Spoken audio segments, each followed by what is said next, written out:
Selamat pagi, Shalom, Om Swastiastu, Namo Buddhaya, Salam Kebajikan.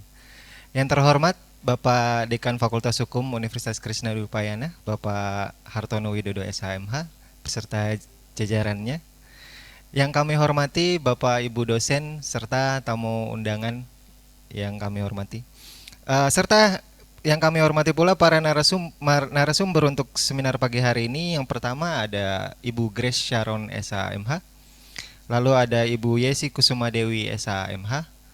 Lalu ada Ibu Umi Yusnita SHMH, serta nanti akan dimoderatori oleh Ibu Ferawati Borusitompul SHMH.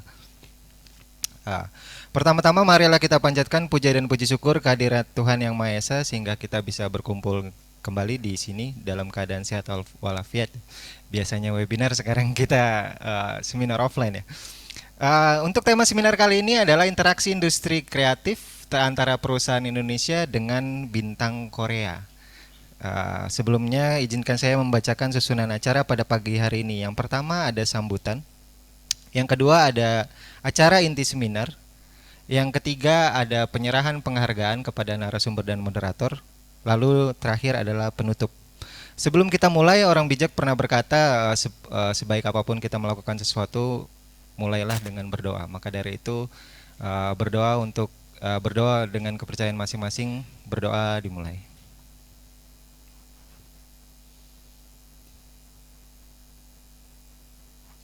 Berdoa selesai. Acara selanjutnya adalah sambutan Ketua Pelaksana, yaitu Ibu Dr. Retno Kus Setiawati SHMH. Kepada beliau saya persilakan.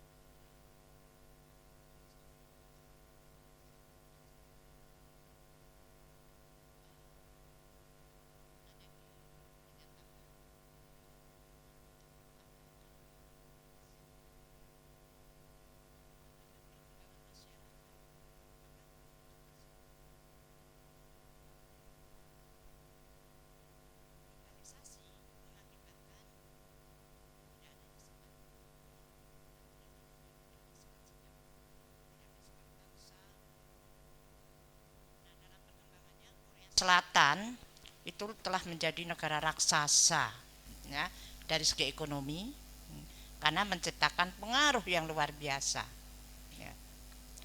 Nah, mendasarkan teori dari Rostow, tahap-tahap pertumbuhan ekonomi ya, Korea Selatan itu sudah pada tahap tertinggi, yaitu tahap ekonomi tinggi, karena ada 5 tahap itu ya.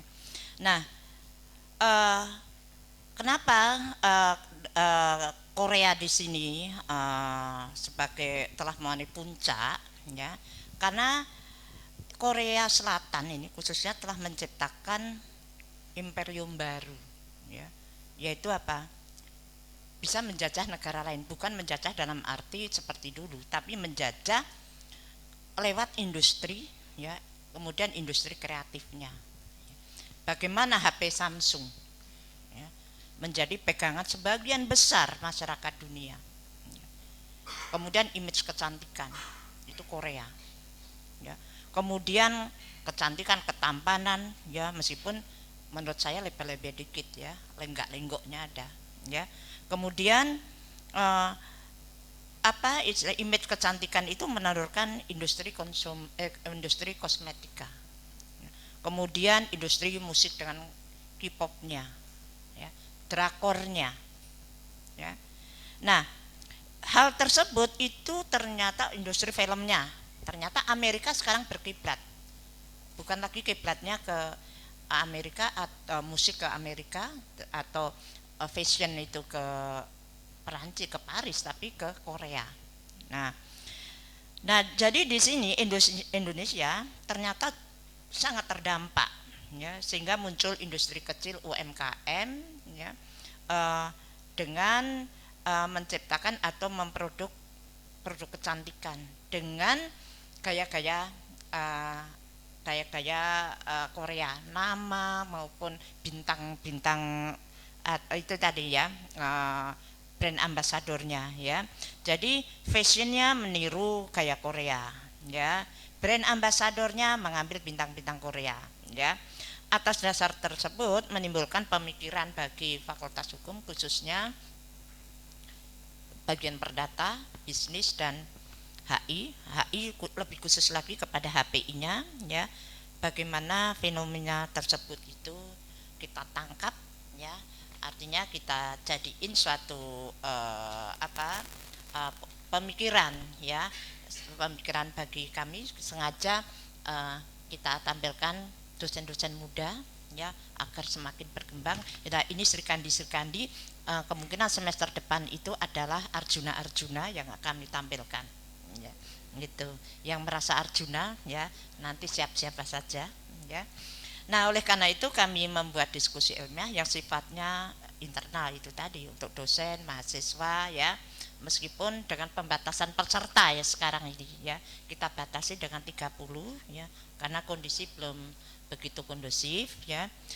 Semoga diskusi ini menghasilkan suatu kesimpulan bagaimana negara Indonesia bisa juga mengikuti jejak daripada atau menjadi barometer ekonomi minimal ASEAN saja ya. Dan tentunya di sini khusus Fakultas Hukum Unkris ya, dengan diskusi ini ya bisa menyumbangkan suatu pemikiran ya, memberi sumbangan bagaimana kebijakan ekonomi, mengingat menterinya perdagangan sekarang adalah alumni Unkris ya. Tepuk tangan Unkris Jaya sekarang ya. Terakhir ya, kami sebagai pelaksana ya, daripada diskusi ini mengucapkan terima kasih atas kedatangan para peserta dan bagi narasumber ya. Selamat untuk melaksanakan diskusi ini ya. Terima kasih dan selamat untuk berdiskusi. Terima kasih Ibu Dr. Retno Kusutiawati SHMH. Selanjutnya sambutan dari Dekan Fakultas Hukum sekaligus membuka acara seminar pagi hari ini kepada Bapak Hartono Widodo SHMH, dipersilakan.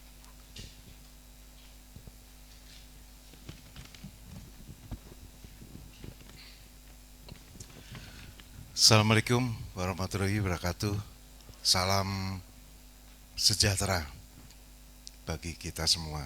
Yang kami hormati Bapak-bapak, Ibu, dosen, kemudian juga mahasiswa ya. Ini memang terbatas, tadi Pak Retno katakan pesertanya sedikit terbatas karena masih malah mau PPKM kalau nggak salah ini ya kan. Jadi nggak masalah.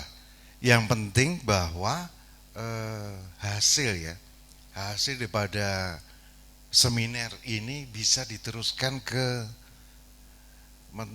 Kementerian Perdagangan satu, kemudian juga Kementerian Pariwisata ya kan, kemudian Koperasi dan UMKM kalau nggak salah. Mohon ada, karena ada pertanyaan kemarin di Monef dari Dikti itu ditanya ada hasilnya enggak dari seminar. Nah, berarti kalau kita laporkan berarti tadi kesimpulan sementara bisa diberikan ke kementerian tersebut. Jadi harus ada kaitan, jadi tidak hanya seminar saja, tidak, tapi harus ada keuntungannya apa untuk masyarakat. Nah, mohon, mungkin seingat saya 3 kementerian, tapi mungkin lebih ya, mungkin lebih bisa diberikan laporan akhir daripada seminar ini. Jadi nama Fakultas Hukum Unkris juga diingat masyarakat ya, apalagi ini mau pendaftaran mahasiswa baru. Kemudian yang terpenting lagi bahwa ini mempergunakan anggaran tahun 2021-2022 yang akan berakhir Agustus 2022. Baru kali ini memang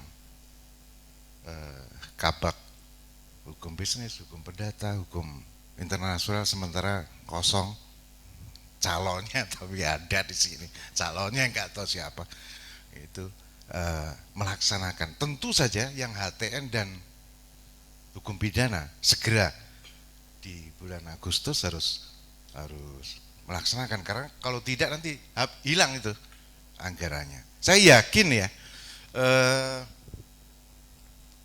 tadi masalah saya nggak ngikuti macam-macam, tapi musik saya kira sangat berpengaruh. Pak Jokowi waktu itu ke Korea Selatan memang belajar mengenai masalah itu. Jadi budaya musik anak-anak muda sekarang luar biasa. Artinya pengaruh Korea ke Indonesia dan beberapa benua yang lain. Di sini juga ada artis Korea sebetulnya kan, Mbak Grace itu kan yang nanti bicara itu Korea, dan beliau sudah ke sana ya Mbak ya, sama Mbak Riastri kalau nggak salah, latihan menyanyi waktu itu. Ya kan, jadi saya tahu, saya ingat itu. Waduh, ini udah, saya sendiri belum pernah ke Korea Selatan, tapi anak saya sekarang adik yang begitu tinggal di sana karena menikah dengan orang Korea. Itu dulu juga gitu, sehari-hari cuma mikirnya Korea, Korea, Korea. Ternyata sudah di sana lebih enak di Indonesia. Ternyata, ya, saya yakin manfaat daripada seminar ini sangat besar, walaupun sederhana. Yang penting itu tadi hasilnya nomor satu lah.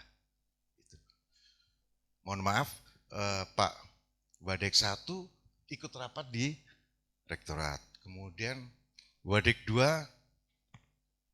cuti apa itu yang cuti 2 minggu, yang menghentikan PLH Wadek 1, kemudian Wadek 3-nya ngajar ya, iya Bu, ngajar di lantai 3, ngajar langsung. Sekali itu terima kasih untuk panitia sudah barang tentu. Wassalamualaikum warahmatullahi wabarakatuh.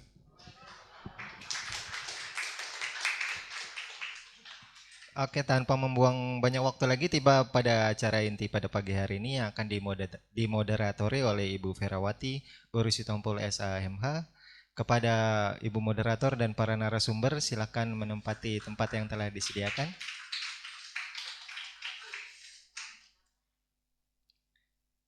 Kepada para narasumber, silakan menempati tempat yang telah disediakan.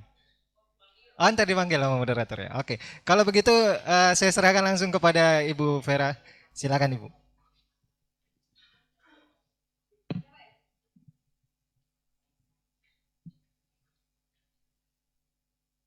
Oh iya, makasih ya. Oke, baik. Terima kasih Pak Dimas atas pemandu acaranya. Tadi sudah disampaikan apa yang melatar belakangi terselenggaranya kegiatan atau seminar internal PK Perdata, kemudian HI dan hukum bisnis. Jadi untuk menghemat waktu, ya, karena tadi kita sudah terlambat 10 menit, saya akan memanggil para narasumber yang luar biasa. Ternyata pengalamannya baik tulisan maupun profesi di luar akademisi luar biasa. Saya kaget karena baru dapat CV-nya tadi malam. Yang pertama, saya panggilkan Ibu Grace Sharon SHMH, silakan maju ke depan. Pada pagi hari ini, Ibu Grace akan menyampaikan topik fenomena sosial pemakaian bintang Korea sebagai brand ambassador ya, sebagai ambasador. Kemudian narasumber kedua, Ibu Yesi Kusuma Dewi SHMH, silakan Bu ke atas panggung. Pada pagi hari ini akan menyampaikan materi tentang peran kontrak drafter dalam perjanjian. Ini sangat penting sekali, khususnya ketika mendraft kontrak, ketika ada artis Korea misalnya atau artis Jepang datang ke Indonesia, pasti bagaimana drafting suatu kontrak. Yang ketiga ada Ibu Umi Yusnita SHMH, silakan Bu maju. Dengan topik akan menyampaikan penyelesaian perkara perdata internasional. Mari kita beri tepuk tangan dulu buat ketiga narasumber pagi hari ini. Sebelum memberikan paparannya, saya ingin membacakan sangat singkat untuk CV-nya para narasumber. Narasumber pertama Ibu Grace Saren, lahir di Bekasi, tanggal 21 Mei, tahunnya disebutkan nggak, Bu? Oke, oke ya. Saat ini menjadi dosen di Fakultas Hukum Universitas Krisnadipayana. Beliau menyelesaikan studi S1 di tahun 2016 di Fakultas Hukum Krisnadipayana, S2 tahun 2008 di Magister Universitas Krisnadipayana, dan sekarang lagi ngambil program doktoral dari tahun 2009 sampai sekarang lagi proses di Universitas Airlangga Surabaya. Beliau juga mengikuti training dan saya baru tahu ternyata Ibu Grace ini adalah lawyer, kemudian konsultan pajak, tax private A dan B, tinggal ambil internasional lagi nih Bu. Dan juga legislatif drafting training tahun 2017, ini sangat panjang, saya ambil dan akhir ini aja ya. 2021 beliau juga mengikuti One Day Workshop of Implementation of Legal Theory Study di Universitas Airlangga untuk writing penulisan studinya, luar biasa ya. Kemudian job position experience-nya juga dari tahun 2008 sudah menjadi legal legal audit, kemudian bekerja menjadi dosen di tahun 2014 di Krisnadipayana. Kemudian research-nya baik nasional maupun internasional ada 2 lembar, singkat saja ya. Nanti siapa yang ingin tahu ya.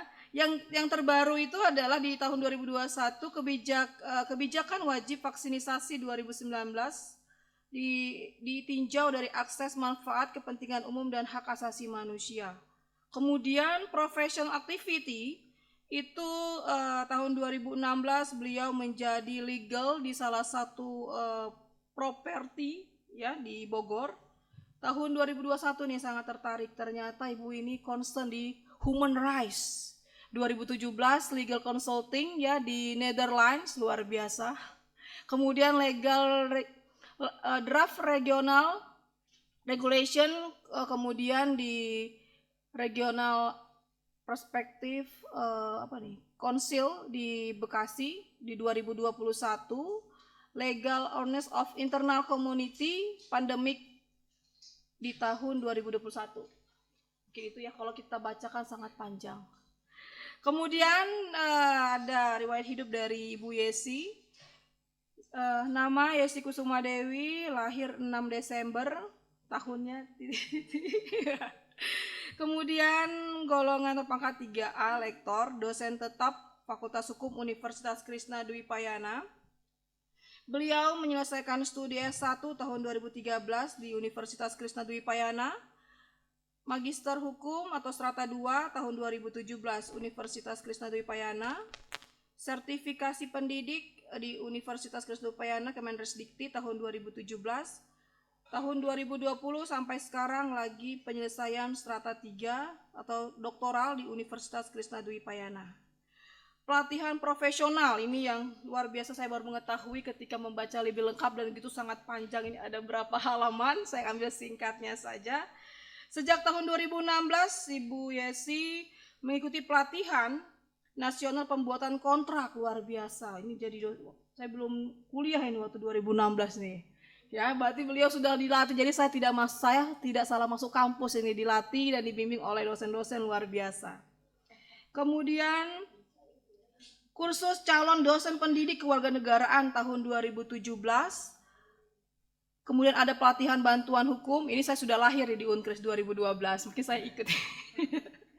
Kemudian pelatihan dosen. Oh ya, Bu Yesi, Bu Grace sama Bu Umi ini sudah mengikuti pelatihan dosen di Malaysia ya, di luar negeri. Ya Bu ya. Ya 3 di UUM. Di UUM. Kemudian mengikuti pelatihan HKI hak kekayaan intelektual di tahun 2012. 2019 pembuatan jurnal di UUM Malaysia ya. Kemudian konsentrasi mengajar, PIH, hukum dagang, perlindungan konsumen, hukum kesehatan, asuransi, waduh. Pokoknya perdata, konsentrasi spesialis perdata, perbandingan hukum perdata, kemudian hukum internasional. Kemudian judul penelitian sejak 2010 Ibu Yesi ini juga sudah aktif menulis di berbagai jurnal, saya tidak mungkin sebut bersatu. yang terupdate-nya itu sampai hingga 2021 baik nasional maupun internasional. Kemudian buku juga ada buku secara fisik dari tahun 2010, Ibu Yesi juga sudah concern dalam karyanya. Nanti Bapak Ibu bisa di searching ya nama-nama Ibu dosen ini di Google Scholar. Saya promoin ya. Jadi mahasiswa yang ingin mengambil skripsi atau karya ilmiah silakan Google Scholar, ketik nama lengkap para narasumber atau dosen kita ini. Karena kalau dibacain sangat banyak ini sekali. Ini paling singkat. Sangat luar biasa nih, menghemat waktu nih. Narasumber ketiga kita ada Ibu Umi ya, Umi Yusnita. Beliau menyelesaikan S1 di Universitas Negeri Bengkulu, S2 di Magister Hukum dengan konsentrasi Hukum Internasional. Kemudian ada pun karya penelitian dan jurnal itu mengenai sengketa batas laut Indonesia-Malaysia. Kedua, penyelesaian batas laut teritorial Indonesia, Singapura, dan segmen Barat. Baik, itulah pembacaan singkat dari narasumber, baik nama, kemudian karya, baik jurnal maupun buku yang bisa para Bapak Ibu dan para mahasiswa dapatkan di Google, mungkin ada Google Scholar juga. Baik, sebelum kita para narasumber menjelaskan paparannya, saya ingin membacakan aturan supaya diskusi seminar kita ini berjalan dengan baik. Para narasumber akan memaparkan 15 menit sampai 20 menit ya. Kemudian untuk sesi pertanyaan ada 2 sesi. Sesi pertama itu 3 pertanyaan, para audiens menyebutkan nama, kemudian pertanyaannya ditujukan kepada narasumber ya. Siapa? Jelaskan namanya. Kemudian pertanyaannya itu singkat ya. Dan jelas, jangan muter-muter, nanti bingung narasumber kita. Silakan para narasumber, Ibu Grace diberikan waktu 20 menit untuk menjelaskan paparannya. Assalamualaikum warahmatullahi wabarakatuh. Selamat pagi. Terima kasih untuk kesempatan yang diberikan kepada saya sebagai pemapar pertama. Untuk materi pagi hari ini saya ambil Sociology of Law. Dan terima kasih untuk teman-teman mahasiswa yang sudah bisa hadir di tempat ini. Sebelum saya mulai, ternyata juga memang ada kabar menggembirakan karena di sini ada mahasiswa kita, ada Franz, yang saya mau ucapkan dulu selamat karena second place buat Kejurnas ya di cabang. Silakan berdiri, Franz. Nah ini atlet nasional kita kemarin kejuara nasional ya, cabang rugby, tetap rugby, juara kedua ya, tetap berprestasi. Jadi memang Unris ini diisi dengan mahasiswa yang banyak sekali berprestasi, tapi kadang-kadang saking membuminya nggak ketahuan gitu ya. Ketahuannya itu kalau kita sudah cari-cari tahu gitu ya, tapi ini merupakan aset kita. Oke, kita mulai saja. Saya ambil tentang fenomena sosial dari budaya Korea yang masuk ke Indonesia. Saya judulnya memang di tampilan awal itu Korean Wave ya, dan di sini banyak mahasiswa yang jujur, saya tuh nggak tahu ini cowok-cowok ini siapa, tapi saya rasa teman-teman mahasiswa tahu siapa dia. Bukan deh, kayaknya ini bukan ya, yang Lemonilo siapa? Nah itulah fanbase-nya Korea ya, jadi bukan saya ya, saya jujurnya kurang tahu Bapak Ibu, sama ya Bu, kita Bu Murinda sama ya, Mbak Lulu sama ya, tapi kalau mahasiswa pasti tahu. Oke, why Korean Wave? Kenapa sih Korean Wave? Karena waktu saya dikasih judul ini kan interaktif antara industri kreatif pengusaha Indonesia dengan bintang Korea. Saya tuh bertanya-tanya, ini judulnya bintang Korea apa sih? Maksudnya bintang Korea itu apa? Akhirnya saya tanya ke ketua pelaksana. Jadi bintang Korea ini terkait pemakaian jasa mereka yang menjadi strategi marketing sebenarnya. Oke. Itu nanti pembahasan saya selanjutnya. Akhirnya mengerucutlah kenapa sih sampai terjadi interaktif itu. Ternyata interaktif itu terjadinya awal mulanya karena Korean Wave. Nah Korean Wave itu apa? Nah ini dikatakan ya, bahwa Korean Wave itu istilah yang diberikan untuk penyebaran budaya Korea melalui produk-produk hiburan seperti drama, musik, style, termasuk gaya kehidupan. Oke, next. Nah, latar belakangnya bahwa hadirnya Korean Wave ini sudah tidak asing sebenarnya bagi masyarakat di Indonesia ya. fenomena Korean Wave dipandang sebagai pengekspor sebuah produk budaya populer yang berkaitan dengan gaya hidup yang posisinya banyak disukai oleh masyarakat dari berbagai negara termasuk Indonesia, apalagi Indonesia. Contohnya apa? Jadi kalau kita lihat tentang Korean Wave ini nggak hanya disukai di Indonesia sebenarnya. Kita tahu waktu fenomena kemarin Grammy Award 2021 itu pakai BTS. Ya, sebagai pengisi acara. Yang mahasiswa langsung gini-gini karena mereka ngikutin banget gitu ya. Jadi di dunia barat pun ternyata budaya Korea ini sedang merebak gitu. Sedang memang benar-benar lagi disukai dan banyak juga untuk generasi milenial gitu ya, generasi Z ini yang dikatakan mengacunya kepada hal-hal yang sifatnya Korea. Tampilan-tampilan fashionnya banyak sekali sekarang ke arah Korea. Inilah yang menghasilkan kenapa terjadinya si Korean Wave ini. Dan kalau yang saya baca, saya pelajari, ternyata di Korea sendiri pemerintah Korea memang memberikan kebijakan-kebijakan yang maksud dan tujuannya mempopulerkan Korea tersebut menjadi jualannya mereka. Mulai dari fashionnya, mulai dari advertisingnya, mulai dari makanannya, itu semua menjadi tujuan mereka gitu. Jadi mereka bukan hanya memproduksi suatu barang, tetapi mereka memproduksi suatu tren. Ini yang sekarang sedang ada gitu ya fenomena sosialnya. Boleh silakan lanjut. Nah kalau ini saya tahu Vincenzo ya, saya tahu ya Vincenzo teman-teman. Tapi dikasih tahu sama keponakan saya namanya Song Joong-ki. Song Joong-ki. Nah saya rasa teman-teman juga tahu. Sehingga fenomena sosial yang terjadi apa?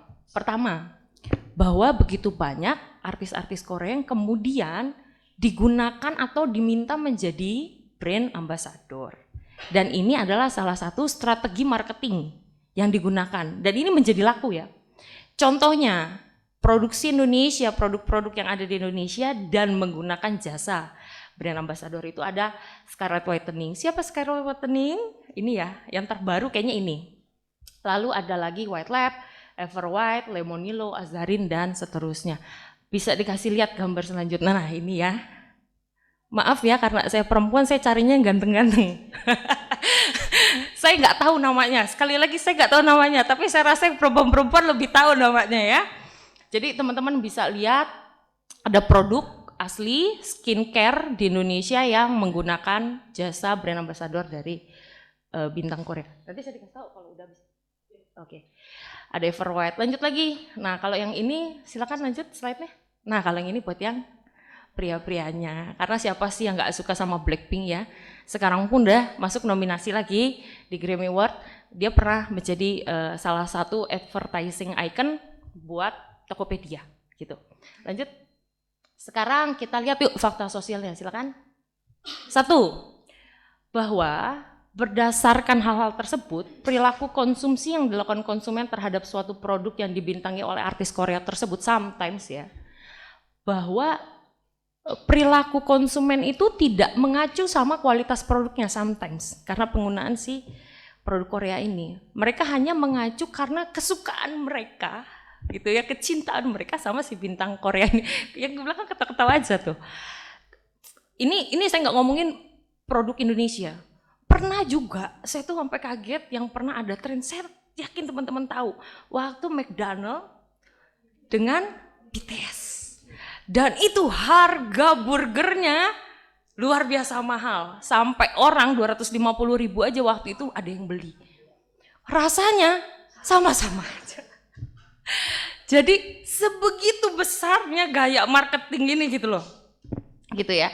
Sebegitu besarnya daya dorong dari artis-artis Korea ini, public figure dari Korea yang digunakan sebagai strategi marketingnya mereka. Jadi dikatakan bahwa bagi konsumen melainkan juga dapat sebagai salah satu bentuk mempertahankan identitas ataupun kepuasan akan rasa cinta mereka terhadap artis idolanya. Ini ya. Lanjut.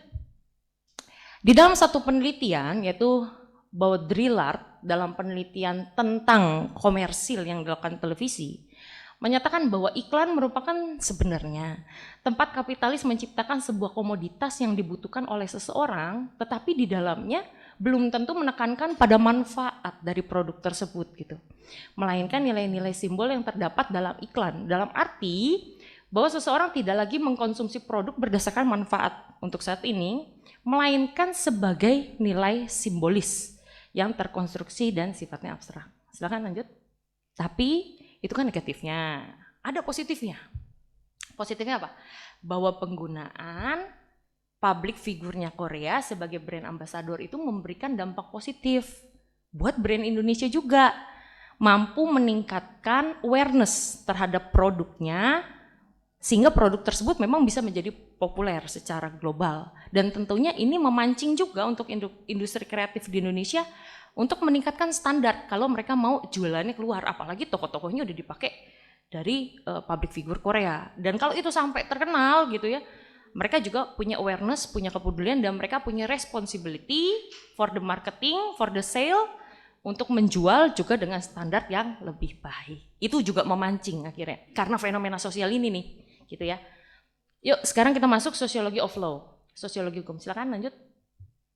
Jadi di sini karena saya menceritakan tentang fenomena sosialnya dan saya mengkaji dari sosiologi hukumnya, saya terlebih dahulu memberitahukan tentang pengertian sosiologinya.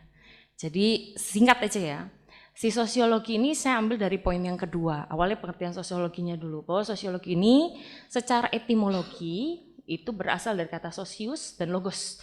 Socius bahasa Latin yang artinya masyarakat, dan logos Yunani, ilmu pengetahuan. Ini sih teman-teman udah hafal ini sosiologis ini kan, ilmu tentang kemasyarakatan intinya gitu kan, mempelajari perilaku manusia. Lanjut, sekarang kita masuk sosiologi hukumnya.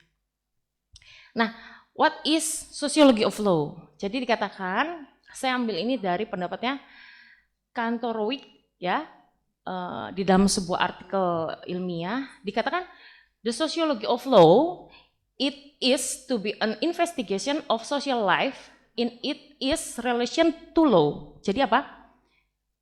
Bahwa sosiologi hukum itu menginvestigasi kehidupan sosial yang hubungannya kepada hukum. Lalu, especially kayak ngajar bahasa Inggris ya, tapi kita belajar lah, kan ini global, ya kan, suasananya mesti dapat. Especially the investigation of correlation between law and other social domains. Kekhususannya terlebih di dalam investigasinya hubungan antara hukum dengan bidang sosial lainnya, yaitu ekonomi, politik, teknik, seni, agama, lain-lain. Lalu, keharusannya apa sih? Bahwa the sociology of law should study the laws which determine the legal institution in society. Artinya apa? Bahwa sosiologi hukum itu sudah seharusnya mempelajari hukum yang menetapkan, menjadikan the legal institution. Nah, legal institution ini kalau di bahasa Indonesia kan memang menjadi sebuah institusi hukum. Tetapi di dalam artikelnya dikatakan, jadi teman-teman harus mengerti juga gini ya, waktu belajar tentang legal institution ini, in context for the sociology of law, not only institution become organization, bukan hanya institusi itu organisasi, tetapi saya yakin dosen-dosen juga setuju. Sometimes kita bilang, kalau ngomongin peraturan, kita ngomongin from ideal, gagasan yang abstrak, lalu kita badankan. Badankan tuh apa sih? Dikasih badan? Bukan, maksudnya dibentuk. Jadi dikatakan institution in society, legal institution ini pembentukan peraturannya, tetapi juga bisa pembentukan kelompok-kelompok masyarakatnya. Nah, di sini saya mempelajari, tapi bukan menjadi pokok bahasan di sini. Contoh ya, saya pernah nggak teman-teman kepikiran fanbase army atau apa ya teman-teman yang lebih tahu. Sebenarnya ada nggak sih aturan hukum yang mengatur tentang itu? Kalau di Indonesia, ormas ada yang ngatur, parpol ada yang ngatur, NGO aja ada yang ngatur. Tapi kalau fanbase yang anggotanya itu lintas negara, aturannya di mana? Itu satu. Kedua, yang jadi masalah lagi, sometimes fanbase itu punya power, kekuasaan apa? Contoh, mengeluarkan statement yang ujaran kebencian. Pernah ada korban, pernah saya ngikutin, tahun udah lama. Tahu kasusnya Rimar Martin? Oh, tahu. Itu gara-gara si Army, Rimar Martin itu sampai putus asa gitu ya. Padahal dia orang Filipina, tinggal di Australia, nggak tahu, tapi dia dibenci sama fanbase Indonesia. Ini kan sebenarnya kena kepidana, bisa bullying, bisa fitnah gitu. Tapi apa sih yang mendasari? Jadi tindakan multilateral ini antar negara membawa konsekuensi hukumnya banyak sekali. Lanjut. Sehingga ketika kita membahas dari sosiologi hukumnya, tentunya bahwa manfaat sosiologi hukum ini apa sih? Manfaat sosiologi itu apa sih? Bahwa sosiologi ini memberikan kemampuan bagaimana sih hukum itu dalam konteks sosialnya. Lalu kedua, bahwa bagaimana hukum ini menganalisa efektivitas dari hukum. Untuk apa? Baik sebagai pengubah masyarakat, sebagai alat mengatur, atau sebagai alat pengendalian. Lalu yang ketiga, bahwa sosiologi ini juga memberikan kemampuan mengadakan evaluasi penilaian terhadap hukum dalam masyarakat. Lanjut. Sehingga isu-isu hukum yang kira-kira akan timbul kalau kita lihat dari fenomena sosial apa? Kalau saya ya ini secara garis besar aja, bahwa kemungkinan budaya asli Indonesia bakalan kegeser nih. Banyak masyarakat kita, apalagi generasi Z tadi ya, milenial menyukai sekali, menggandrungi sekali kebudayaan dari luar. Terus kalau sampai ada one prestasi kayak misalnya yang tadi itu antara perusahaan Indonesia dengan BA-nya, kontrak kerjasamanya bagaimana sih? Terus penyelesaian seperti apa? Nanti ini ya dijelaskan sama rekan saya ya. Terus bagaimana sih sebenarnya etika advertising di Indonesia? Apakah tunduk dia di dalam peraturan perundang-undangan misalnya? Jadi akan muncul banyak sekali isu-isu keterkaitan hubungan antara usaha yang ada di Indonesia, go public, menjadi global, menjadi lebih besar pangsa pasarnya. Dan sejauh mana, ini filosofis aja, saya berpikir gitu, karena kemarin saya baru terima seminar tentang nilai-nilai Pancasila, yang kemudian diingatkan lagi bahwa kita anak muda, kita masyarakat Indonesia mesti tahu root, mesti tahu dasar, mesti tahu akar, bahwa Pancasila itu menjadi pandangan hidup kita. Nah, bisa nggak nilai-nilai tersebut tuh tetap dipertahankan di dalam hubungan kerjasama, misalnya dengan negara luar gitu ya. Saya rasa itu aja, selanjutnya habis, ini referensi, nanti kalau mau PPT-nya saya kasih referensi yang saya ambil. Oke, dari saya cukup, terima kasih, saya kembalikan kepada moderator. Terima kasih, Ibu Grace, buat narasumber pertama. Baik, kita lanjut untuk pemaparan narasumber kedua. Silakan untuk Ibu Yesi Kusuma Dewi untuk pemaparannya dengan topik peran kontrak drafter dalam perjanjian. Baik. Terima kasih kepada Ibu Vera sebagai moderator. Assalamualaikum warahmatullahi wabarakatuh. Selamat pagi Bapak dan Ibu yang saya hormati, terlebih khusus kepada Bapak Dekan kita, Bapak Hartono Widodo SHMH beserta jajarannya, kepada semua panitia pelaksana pada hari ini. Sama seperti Ibu Grace, ya kan, saya sebetulnya duduk di sini nih deg-degannya minta ampun, ya kan. Kalau Bu Grace itu hanya deg-degan saja, tetapi saya hampir seminggu tidak bisa tidur, ya kan, sehingga muncullah jerawat saya di sini, ya kan. Jadi karena memikirkan, aduh ini apa ini ya, saya mau ngambil tentang apa gitu kan. Jadi karena jujur saja saya kurang mengikuti apa itu BTS, apa itu ini, tapi tahu gitu kan, tetapi nggak terlalu mendalami gitu kan. Sebelumnya kalau boleh diizinkan oleh moderator, saya lebih nyaman untuk menyampaikannya berdiri saja, boleh nggak ya? Iya, karena untuk mengurangi rasa gugup saya ya kan, grogi saya, ya, jadi saya izin untuk sambil berdiri.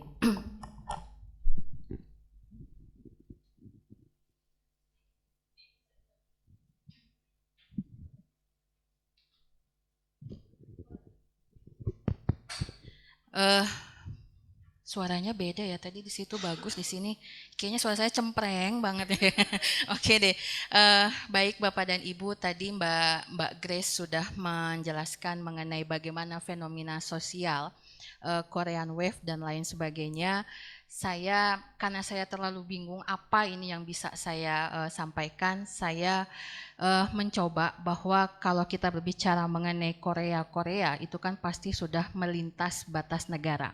Ya, sehingga untuk membuat perjanjian, ya, untuk membuat suatu kerjasama dalam bentuk perjanjian, kita butuh nih yang namanya keahlian dari kontrak draftingnya, butuh orang-orang yang ahli atau kontrak drafternya, itu supaya bangsa Indonesia, perusahaan-perusahaan Indonesia yang bekerja sama dengan perusahaan-perusahaan asing, khususnya Korea, itu bisa mempunyai nilai jual yang lebih, gitu. Nah, next, untuk kita mengetahui, mungkin Bapak dan Ibu beserta teman-teman mahasiswa sudah paham, ya, kalau kita berbicara mengenai hukum perjanjian atau kontrak itu di Indonesia, kita pasti harus cari tahu dulu apa sih dasar hukumnya. Ya, dasar hukumnya mungkin yang pertama, kalau Bapak dan Ibu beserta teman-teman itu sudah paham bahwa kalau di Indonesia, kalau kita berbicara mengenai kontrak, itu tidak pernah terlepas dari yang namanya ketentuan KUH Perdata. Kenapa seperti itu? Karena sepemahaman saya, izin kalau misalnya saya ada yang keliru, boleh teman-teman protes, gitu kan. Sepemahaman saya di Indonesia itu memang belum ada satu undang-undang khusus tersendiri mengenai perjanjian, gitu. Sehingga sampai dengan saat ini kita masih menggunakan ketentuan KUH Perdata. Selain itu juga, kalau teman-teman coba memperhatikan, teman-teman mahasiswa memperhatikan, di ketentuan Undang-Undang Dasar Negara Republik Indonesia tahun 1945, itu memang masih mengizinkan, memperbolehkan. Ketentuan-ketentuan hukum buatan Belanda itu masih berlaku. Ya, dan ketika saya sempat mengikuti webinar mengenai asosiasi kumpulan dosen perdata di Indonesia, itu memang sempat ada wacana, sempat ada isu bahwa ketentuan KUH Perdata yang ada di kita ini, khususnya buku ketiga, ini ingin dibawa, ingin diubah, ingin dibentuk dengan undang-undang sendiri, dengan ciri khas bagaimana sih perjanjian di Indonesia ini seharusnya. Ya, mudah-mudahan itu bisa tercapai. Untuk yang kedua, kalau kita bicara mengenai dasar hukum kembali, kita nggak bisa lepas dari Undang-Undang Nomor 20 Tahun 2004 tentang Perjanjian Internasional. Mohon maaf Bapak dan Ibu karena ini ya, jadi tergantung tanggalan. Kalau tanggalannya muda saya jelas melihatnya. Tapi kalau tanggalannya tua ya kan ya udah assalamualaikum. Ya, jadi kalau di Undang-Undang Nomor 20 Tahun 2004 tentang perjanjian internasional, ini khusus untuk perjanjian-perjanjian yang nanti di dalam ranah hukum publik internasional, khususnya untuk subjek-subjek hukum internasional. Ya, misalnya ada negara, ada Vatikan dan teman-temannya. Untuk yang ketiga, Undang-Undang Nomor 24 Tahun 2009 tentang bendera, bahasa, dan lambang negara. Ini yang lagi ngetren Bapak dan Ibu, karena sudah banyak putusan-putusan pengadilan negeri itu yang menguatkan atau mengharuskan ya semua perjanjian-perjanjian internasional atau yang melibatkan perbedaan bangsa itu menurut undang-undang ini harus mewajibkan menggunakan bahasa Indonesia. Ya, dan kalau tidak menggunakan bahasa Indonesia, akibat hukumnya adalah batal demi hukum. Ya, ini sudah banyak jurisprudensinya. Makanya nanti kita akan mencoba bagaimana sih penggunaan bahasa Indonesia, apakah memang harus. Tapi kalau misalnya orang asing ya orang Koreanya kan nggak ngerti bahasa Indonesia, kita pun juga nggak ngerti bahasa Korea. Itu bagaimana? Ya. Nah, untuk yang terakhir dasar hukumnya adalah Undang-Undang 19 tahun 2016 tentang informasi dan transaksi elektronik. Kenapa ini saya ambil? Karena sudah melibatkan antar negara, berarti kan kemungkinan besar itu tidak bertemu atau tatap muka. Sehingga memerlukan adanya fasilitas-fasilitas teknologi. Ya, nah di sini nanti kita akan berkaitan dengan undang-undang transaksi elektronik. Boleh next? Mungkin Bapak dan Ibu, teman-teman sudah hafal lah, ya apa sih kontrak, apa sih ini gitu kan. Tetapi yang pertama kontrak adalah kesepakatan. Ya, kesepakatan antara siapa? Subjek hukum perdata. Ya, subjek hukum perdata itu bisa badan hukumnya, bisa orang perorangannya. Yang kedua, kontrak merupakan kesepakatan yang berisi hak dan kewajiban. Ya. Nah, saya teringat Bapak dan Ibu, waktu zaman dulu banget, itu saya pernah mengikuti webinar juga yang kebetulan pembicaranya adalah Prof. Hikmahanto. Prof. Hikmahanto mengatakan bahwa salah satu fungsi dari kontrak itu ada 3. Ya, dengan adanya kontrak kita memberikan kepastian hukum. Kepada siapa? Kepada para pihak. Yang kedua, dengan adanya kontrak itu bisa merumuskan apa sih kemauan dari para pihak.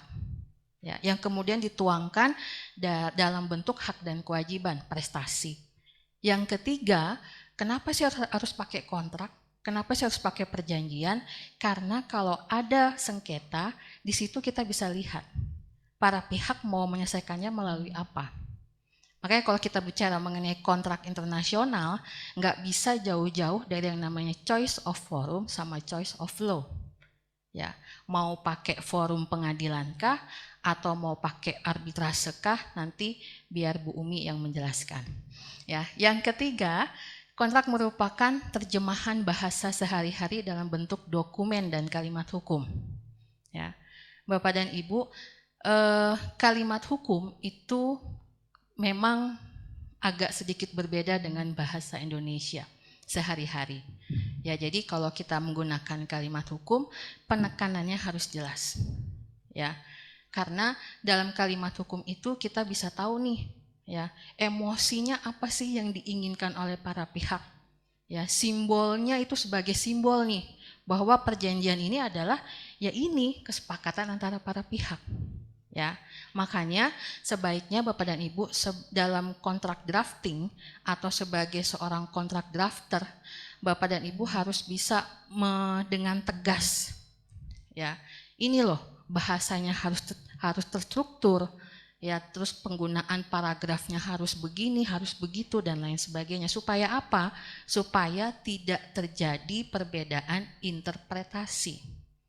Ya. Kenapa bisa terjadi perbedaan interpretasi?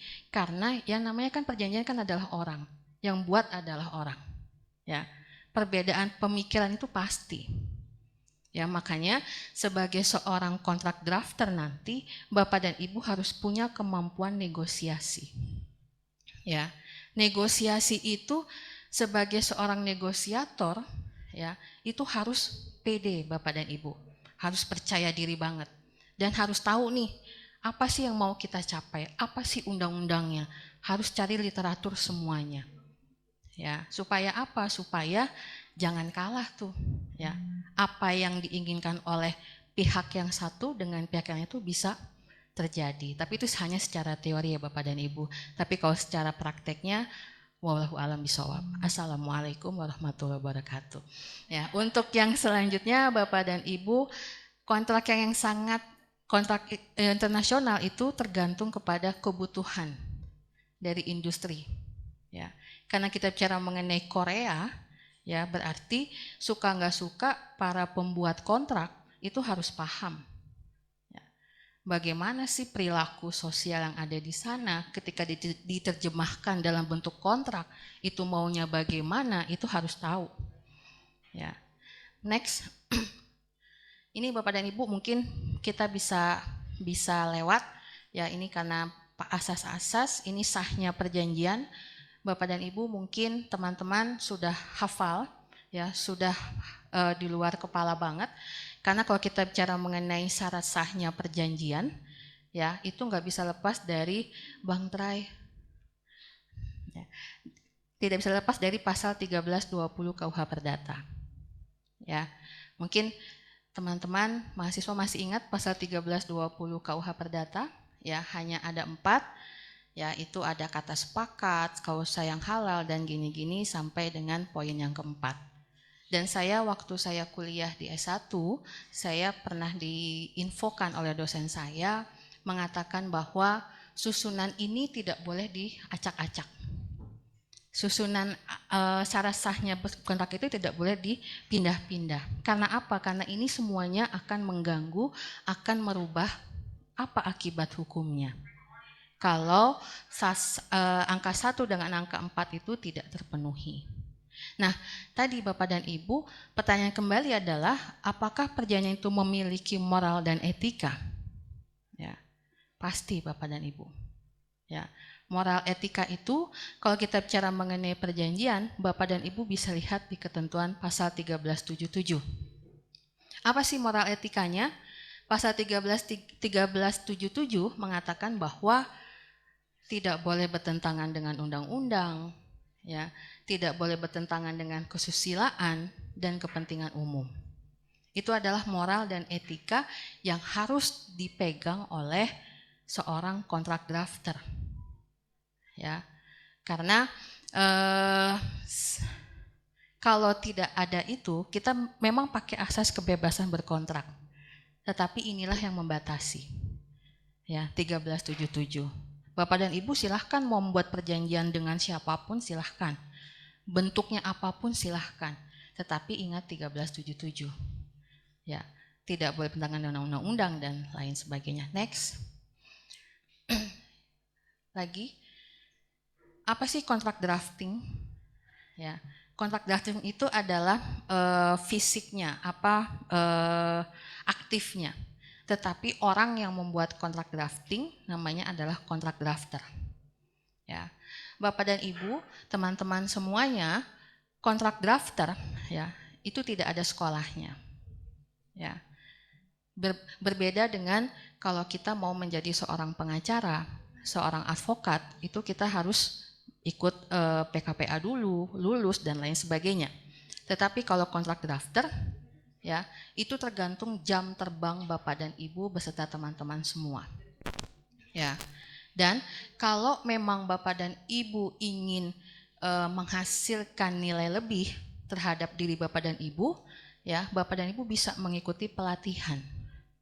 Ya, pelatihan yang tentu saja nanti diakui oleh Badan Nasional Sertifikasi Profesi. Jadi kalau Bapak dan Ibu punya sertifikat dari BNSP, ya, Bapak dan Ibu pasti akan dicari, ya, oleh perusahaan-perusahaan yang memang membutuhkan jasa Bapak dan Ibu. Ya, ini kontrak drafting, boleh next. Ya, mengapa kontrak internasional? Yang paling utama adalah pasti ada perbedaan kewarganegaraan. Ya, yang kedua, di mana perjanjian itu ditandatangani, ya, dan yang paling saya concern adalah kontrak bisnis internasional kerap menggunakan bahasa asing. Ya, tadi ini berkaitan dengan undang-undang bahasa, bendera dan kebangsaan dan lagu tadi. Ya, di mana bahasa Indonesia? Bapak dan Ibu, secara undang-undang memang undang-undang menentukan wajib. Nota kesepahaman, perjanjian wajib menggunakan bahasa Indonesia.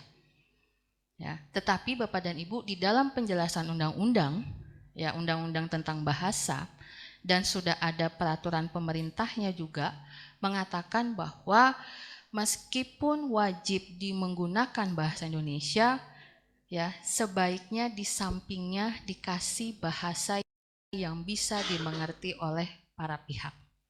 Ya, berarti tetap wajib ada, ya, tetapi di sampingnya atau di bawahnya, ya, itu tergantung dari kontrak drafternya maunya seperti apa. Ya, itu biasanya dituliskan bahasa Indonesianya, bahasa Inggrisnya itu pasti dituliskan.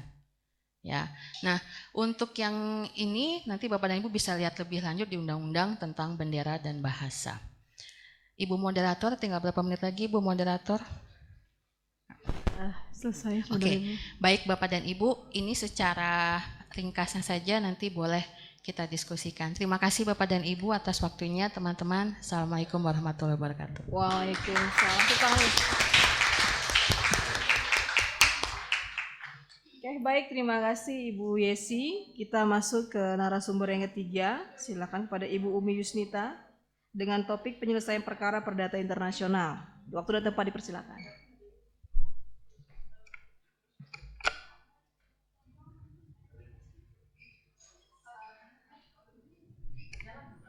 Kok nggak bisa?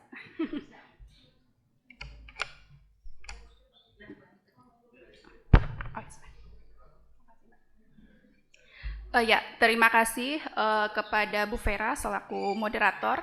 Selamat siang, Assalamualaikum warahmatullahi wabarakatuh. Iya, baik Bapak Ibu, kalau tadi Bu Grace sudah menjelaskan fenomena masyarakatnya gitu ya, yang mana sekarang memang lagi sangat booming sekali ya. Brand-brand lokal kita itu menggunakan brand ambasadornya adalah ya orang Korea gitu ya, atau artis-artis Korea. Lalu kemudian Mbak Yesi juga sudah menjelaskan bagaimana ketika terjadi perjanjian ya antara brand lokal tersebut dengan artis Korea, yang artinya berarti terkait dengan legal draftingnya seperti itu. Nah kemudian saya di sini ya akan berbagi atau menyampaikan karena ternyata ya dalam setiap perjanjian itu tidak selalu mulus gitu ya, tidak semulus kulitnya orang Korea. Biasanya ada saja kendala ya atau pihak-pihak yang barangkali tidak melakukan kewajibannya atau tidak memberikan hak dari pihak lain, sehingga di sini akan terjadi sengketa.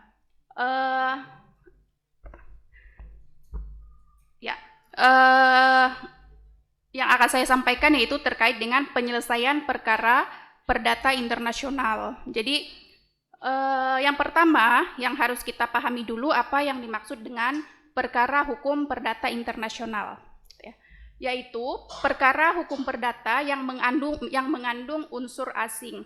Artinya pada dasarnya Bapak Ibu, perkara perdata hukum internasional dan hukum nasional itu adalah sama. Bedanya ketika para pihak misalnya berbeda kewarganegaraan, gitu ya. Nah, jadi di sini kalau dalam HPI atau hukum perdata internasional itu disebut dengan titik taut primer. Jadi ketika misalnya memang ada perbedaan kewarganegaraan atau domisili, maka itu nanti masuk ke dalam ranah hukum perdata internasional.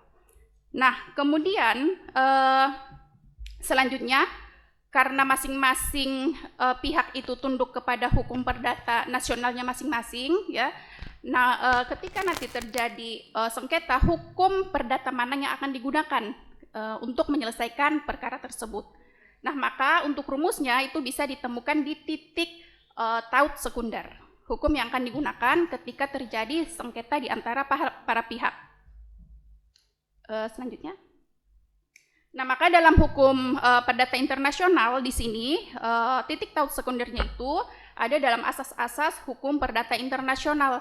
Nah, di sini saya sudah buat beberapa contoh asas hukum perdata internasional dalam lingkup perjanjian. Yang pertama ada pilihan hukum atau choice of law, kemudian ada asas lex loci contractus, lex loci solutionis, kemudian the proper law of the contract, and the most characteristic connections. Nah, di sini akan kita lihat satu-satu. Yang pertama adalah pilihan hukum. Artinya para pihak tadi, baik brand lokal Indonesia ya, yang kerjasama tadi dengan artis Korea, ya dalam perjanjiannya, misal mereka membuat pilihan hukum ketika membuat perjanjian tersebut, gitu ya, menyebutkan di dalam kontrak kalau ya, misalnya nanti terjadi perselisihan, maka mereka akan menyelesaikan dengan hukum tertentu. Jadi itu yang disebut dengan pilihan hukum. Langsung menuliskan bisa secara tegas gitu ya di dalam pasal choice of law-nya, atau juga secara implisit. Nah, ini biasanya tapi untuk perjanjian-perjanjian seperti asuransi syariah, perbankan syariah, karena secara otomatis akan tunduk kepada hukum Islam. Nah, kalau kita lihat di bukunya Prof. Sudargo Gautama, pilihan hukum ini memiliki beberapa keuntungan gitu ya. Salah satunya adalah ya sifatnya praktis. Karena ketika para pihak sudah menuliskan duluan kalau ya, just in case ya, terjadi sengketa di antara mereka, sehingga nanti sudah ada cara penyelesaian yang dipilih. Selain itu juga ya kelebihannya adalah adanya kepastian hukum ya. Nah, namun demikian Bapak Ibu, walaupun memang adanya pilihan hukum ini ya, tetap ada batasannya. Jadi salah satu batasannya itu adalah tidak boleh bertentangan dengan ketertiban umum. Nah, ketertiban umum ini walaupun memang belum ada satu definisi yang disepakati gitu ya, tapi secara sederhananya ya hal-hal yang berkaitan dengan kesusilaan. Nah, contohnya misalnya tidak boleh bertentangan dengan Undang-Undang Dasar kita ataupun Pancasila. Selanjutnya juga batasannya adalah pilihan hukum tidak mengenai hukum yang memaksa ya.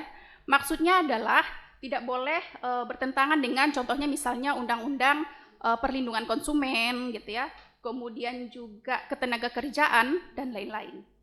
Nah, yang terakhir adalah bahwa pilihan hukum ini ya hanya boleh dalam ranah kontrak saja atau perjanjian. Jadi tidak boleh di dalam hukum misalnya keluarga atau orang. Nah, ketika para pihak memang membuat pilihan hukum, ya artinya berarti sudah menentukan ya hukum mana yang akan dipilih. Katakan tadi misalnya brand lokal Indonesia ya, misalnya pilihan hukumnya adalah hukum Indonesia, akan tetapi pengadilannya misalnya di luar negeri boleh ya boleh. Namun kalau misalnya para pihak dalam perjanjian tersebut belum menuliskan ya pilihan hukum, nah maka solusinya ketika misalnya perkara itu dibawa ke pengadilan, maka hakim akan membuat rujukan-rujukan lain yaitu asas-asas umum HPI. Nah, salah satunya di sini adalah Lex Loci Solution, Lex Loci Contractus. Nah, apa itu Lex Loci Contractus? Yaitu ya Lex itu artinya hukum, loci location atau tempat, sedangkan kontraktus itu kontrak. Jadi hukum yang akan digunakan ya oleh hakim dalam memutus perkara ketika memang tidak ada pilihan hukum adalah hukum dari tempat di mana kontrak itu dibuat. Ya. Kalau tadi misalnya kontraknya dibuat adalah di Indonesia, nah tapi Bapak Ibu asas ini merupakan asas yang sangat klasik, yang paling tua. Dan dengan perkembangan teknologi ya asas ini bisa dikatakan sudah tidak memadai. Karena tadi kenapa? Kadang kalau dulu orang membuat kontrak biasanya langsung bertemu di satu tempat. Nah, namun sekarang kalau membuat kontrak kadang-kadang tidak perlu bertemu di satu tempat. Karena tadi bisa lewat fax atau email dan lain-lain. Makanya untuk asas ini ya bisa dikatakan tadi kelemahannya itu. Maka solusinya adalah ada asas yang kedua yaitu Lex Loci Solutionis. Tadi Lex itu hukum, Loci Location Solutionis, di mana perjanjian itu dilaksanakan. Jadi hukum yang digunakan ya nanti oleh hakim adalah hukum dari di mana kontrak atau perjanjian itu dilaksanakan. Namun sama tetap ada kelemahannya yaitu ketika memang pelaksanaannya lebih dari satu negara. Gitu ya. Maka dari itu ya bisa juga digunakan untuk asas yang lain. Ya. Nah, yang ketiga adalah the proper law of the contract, yaitu sistem atau hukum yang digunakan yaitu dari negara yang mempunyai kaitan yang paling erat dan nyata dengan transaksi yang terjadi. Jadi yang paling banyak melakukan kegiatan atau transaksi, dari itulah nanti hakim akan melakukan penggunaan hukumnya gitu ya. Selanjutnya the most characteristic connections, yaitu sistem hukum dari pihak yang dianggap memberikan prestasi yang khas, ya, karakteristik gitu ya, dalam suatu jenis ataupun bentuk kontrak. Jadi contohnya misalnya kalau ini adalah perjanjian antara bank dengan nasabah atau asuransi dengan nasabah, nah biasanya kan perusahaan asuransinya yang paling banyak melakukan prestasi, yang membuat kontrak, yang melakukan pembayaran dan lain-lain. Ya, jadi itu yang bisa digunakan ketika memang terjadi sengketa ya antara para pihak dalam perjanjian yang diatur di dalam hukum perdata internasional. Ya. Lalu kemudian sesudah ada putusan, ya baik itu tadi dibawa ke pengadilan ataupun para pihak misalnya melakukan choice of forum, dalam hal ini misalnya pemilihannya adalah arbitrase. Bagaimana pelaksanaan ya atau pengakuan dari keputusan tersebut? Apakah keputusan itu bisa diakui dan dilaksanakan di negara asing? Contoh tadi, misalnya di Indonesia, hukum yang digunakan adalah hukum Korea, tapi pengadilannya pengadilan Indonesia. apakah itu nanti bisa dilaksanakan di Korea, gitu ya. Nah, kita lihat doktrin HPI tentang pengakuan putusan asing. Jadi ini secara umum. Yang pertama ada doktrin Committee and Obligations, yaitu kewajiban menghormati putusan dari negara lain supaya putusan pengadilan kita juga dihormati oleh negara lain. Itu yang pertama. Yang kedua ada doktrin res judicata dan doktrin estoppel. Apa itu? Artinya untuk perkara yang sama, pihak yang sama gitu ya, tidak boleh melakukan gugatan terhadap pihak yang sama tersebut di negara lain. Artinya ketika misalnya nanti di negara lain itu diajukan kembali, maka pengadilan negara lain juga harus menolak berdasarkan doktrin res judicata gitu ya. Ini secara umum yang ada di dalam hukum perdata internasional. Lalu kemudian bagaimana di Indonesia? Gitu ya, kita lihat pengakuan tidak menganut doktrin Committee dan Obligation. Artinya tadi berarti tidak mengakui dan juga tidak bisa dilaksanakan putusan asing di Indonesia. Indonesia menganut prinsip judicial sovereignty dan territorial sovereignty. Artinya sederhananya adalah prinsip ya nasionalitas gitu ya. Jadi terbatas. Namun ya Indonesia juga menganut prinsip judicata tadi ya ada di dalam BW pasal 1917. Namun ini hanya berlaku untuk putusan domestik gitu ya. Jadi tidak boleh lagi nanti suatu perkara itu ya diajukan di pengadilan lain untuk wilayah Indonesia. Namun bukan untuk putusan asing. Lalu kemudian Indonesia mengakui putusan asing hanya jika terdapat perjanjian timbal balik pengakuan putusan antar negara. Namun yang saya ketahui Bapak Ibu ternyata kita Indonesia belum ada ya melakukan perjanjian kerjasama dalam hal ini gitu ya. Selanjutnya ya. Jadi kalau tadi adalah pengakuannya, kemudian bagaimana pelaksanaan putusannya? Berdasarkan pasal 43 RV, hanya putusan pengadilan asing terkait pasal 724 KUHD yang bisa dieksekusi di Indonesia, gitu ya. Yaitu adalah tentang general afference dalam pengangkutan laut. Hanya ini saja. Lalu kemudian pasal 431 RV, putusan pengadilan Indonesia hanya berlaku dan berdaya eksekusi di wilayah Indonesia dan tidak mempunyai daya eksekusi di luar negeri, gitu ya. Nah, oleh karena itu Bapak Ibu ya, sehubungan dengan pasal 436 RV tadi, sehingga para pihak dalam kontrak internasional itu tidak dianjurkan untuk menuliskan klausul ya atau klausa choice of court atau choice of forum dengan menggunakan pengadilan asing. Walaupun secara teorinya ya boleh-boleh saja. Contohnya misal kalau di Indonesia kan mohon maaf misal hakimnya bisa jadi mungkin mudah disuap, kalau di tempat lain mungkin tidak gitu ya. Contohnya misal di New York. Jadi pilihnya adalah pengadilan New York. Ya boleh-boleh saja, cuma nanti apakah bisa dieksekusi atau tidak di Indonesia gitu ya. Nah, oleh karena itu ya, putusan pengadilan asing yang bersifat tadi kondemnatoir gitu ya, tidak diakui dan tidak dapat dilaksanakan di Indonesia. Nah, artinya kalau keputusan asing ini konotasinya adalah pengadilan gitu ya Bapak Ibu, putusan pengadilan, bukan putusan arbitrase. Jadi tidak bisa dieksekusi di Indonesia. Nah, para pihak ya boleh menuliskan klausul atau klausula ya choice of forumnya yaitu dengan menggunakan arbitrase karena kita sudah meratifikasi konvensi New York 58 yaitu tentang pengakuan dan pelaksanaan keputusan arbitrase asing di Indonesia. Nah, ini dasar hukumnya putusan arbitrase asing ya, yaitu ada konvensi New York dan juga Kepres nomor 34 tentang pengesahan atau ratifikasi Convention on the Recognition and Enforcement of Foreign Arbitral Award ya. Sudah diratifikasi sehingga sudah bisa dilaksanakan di Indonesia. Nah, ini yang tadi pengakuan putusan arbitrase asing karena sudah para pihak memilih gitu ya arbitrase, maka para pihak juga harus mematuhi gitu ya pilihannya. Nah, ini untuk dasar hukum pelaksanaan putusan arbitrase asing di Indonesia, yaitu Peraturan Mahkamah Agung nomor 1 tahun 90 tentang tata cara pelaksanaan putusan arbitrase asing. Kemudian Undang-Undang nomor 30 tentang arbitrase dan alternatif penyelesaian sengketa.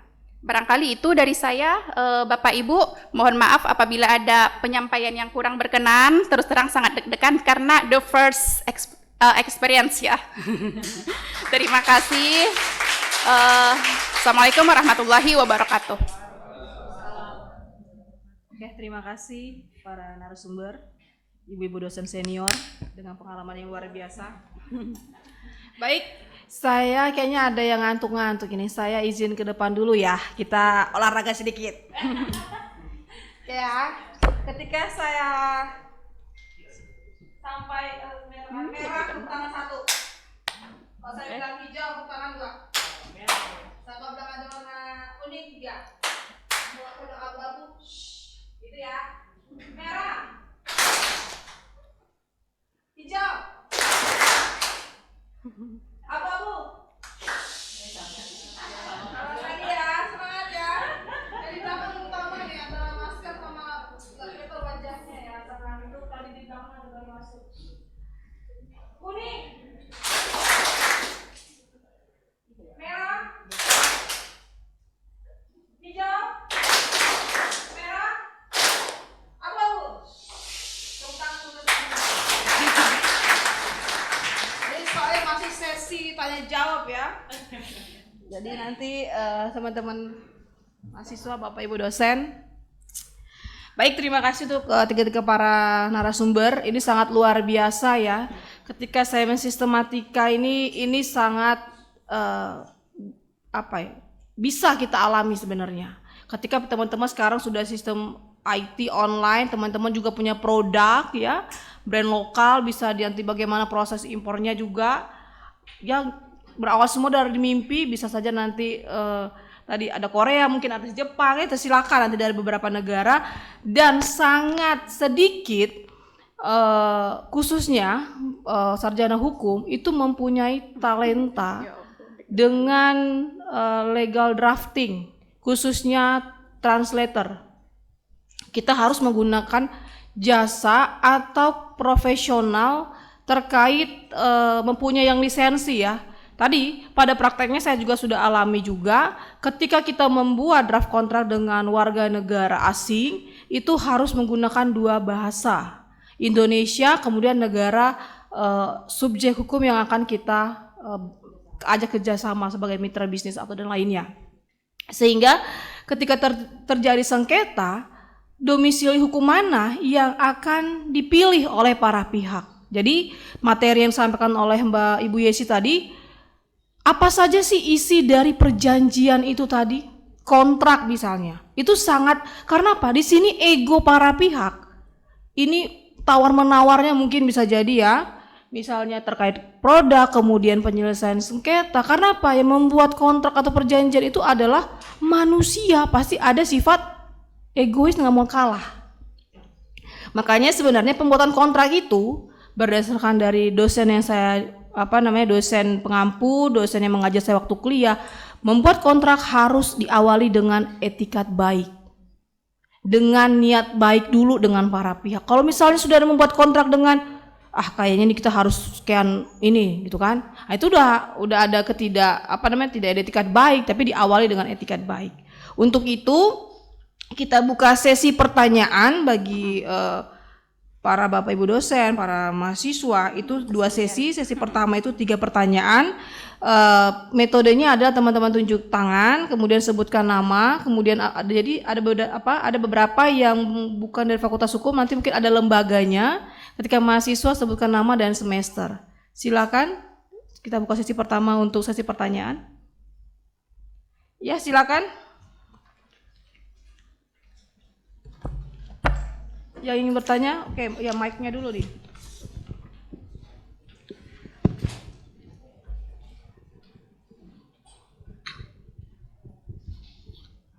Terima kasih. Selamat siang semuanya. Siang. Saya Franciscus dari PK Bisnis. bisnis, Bu. Ya, seperti yang kita ketahui, Korea sekarang menggunakan industri kreatifnya itu sebagai penggetar gitu, Bu, di seluruh dunia. Saya yakin kalau di Indonesia sendiri industri Korea ditutup gitu, maksudnya perfilmannya dengan kreativitasnya ditutup, pasti anak muda semua komplain. Saya yakin.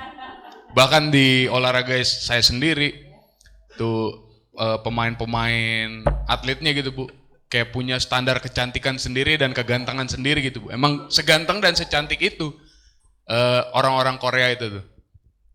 Nah, yang mau saya tanyakan gitu, Bu, apakah Indonesia punya potensi seperti itu, Bu?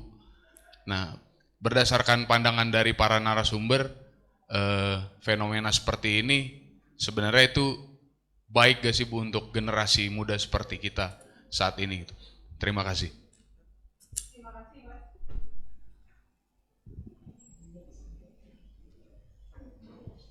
Silakan penanya yang kedua.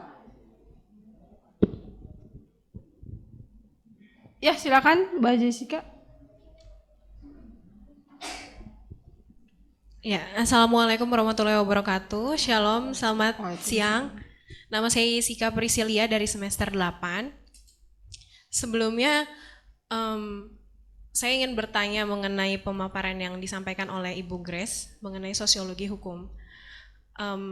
Sebelumnya, ada sebuah penelitian dari Profesor Renaldi mengenai upaya untuk meningkatkan laju pertumbuhan ekonomi suatu negara. Itu kan ada beberapa hal. Yang pertama ada hard power, ada trade power, kemudian ada financial power, kemudian ada innovation power, dan ada soft power. Dalam hal ini kalau Amerika sendiri kan dia menggunakan hard power gitu sebagai negara adidaya. Sedangkan yang Korea Selatan terapkan itu adalah soft power, di mana ia menggunakan daya tarik kebudayaan dan teknologinya begitu. Kemudian yang saya ingin hubungkan itu mengenai situasi bangsa Indonesia saat ini dan sebagai negara hukum yang mengikuti perkembangan masyarakat. Dalam hal ini kan persaingan kita itu bukan lagi lingkup nasional, tetapi sudah internasional. Tetapi sejujurnya bahwa masyarakat Indonesia ini tidak dapat disetarakan dengan luar negeri begitu.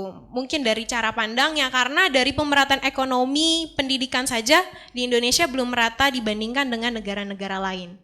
Bagaimana kita bagaimana sosiologi hukum sendiri dapat menyesuaikan pola pikir masyarakat bangsa Indonesia untuk dapat melakukan ibaratnya menekan laju pertumbuhan ekonomi menggunakan soft power ini. Seperti itu, karena kita sendiri dalam upaya untuk ibaratnya memperjualkan budaya kita seperti penjualanan kain batik saja di luar negeri itu masih belum yang sebesar itu gitu, apalagi seperti tari tradisional. Sedangkan anak muda di Indonesia sendiri dengan gadgetnya itu sudah lingkupnya internasional gitu. Nah, bagaimana sosiologi hukum melihat hal ini? Kemudian kalau boleh saya ingin bertanya satu hal lagi mengenai penyelesaian sengketa yang disampaikan oleh Ibu Umi Yusnita mengenai tadi kan ada beberapa asas yang disampaikan dalam hal penyelesaian sengketa perjanjian luar negeri begitu. Dalam hal ini kan mengenai judul ini terkait juga dalam hal soft diplomasi seperti itu kan Ibu. Kemudian yang menjadi pertanyaan, pada dasarnya tadi yang disampaikan bahwa perjanjian internasional yang diadakan itu sebenarnya Indonesia mengakui itu yang diadakan di Indonesia aja seperti itu. Akan tetapi tadi disediakan ada beberapa asas lainnya gitu, seperti asas lex soci contractus dan sebagainya. Nah, hal-hal apa yang memungkinkan asas-asas lain ini digunakan? Jadi bukan hanya pengadilan di Indonesia saja yang berwenang, tetapi negara lain berdasarkan asas-asas tersebut. Terima kasih.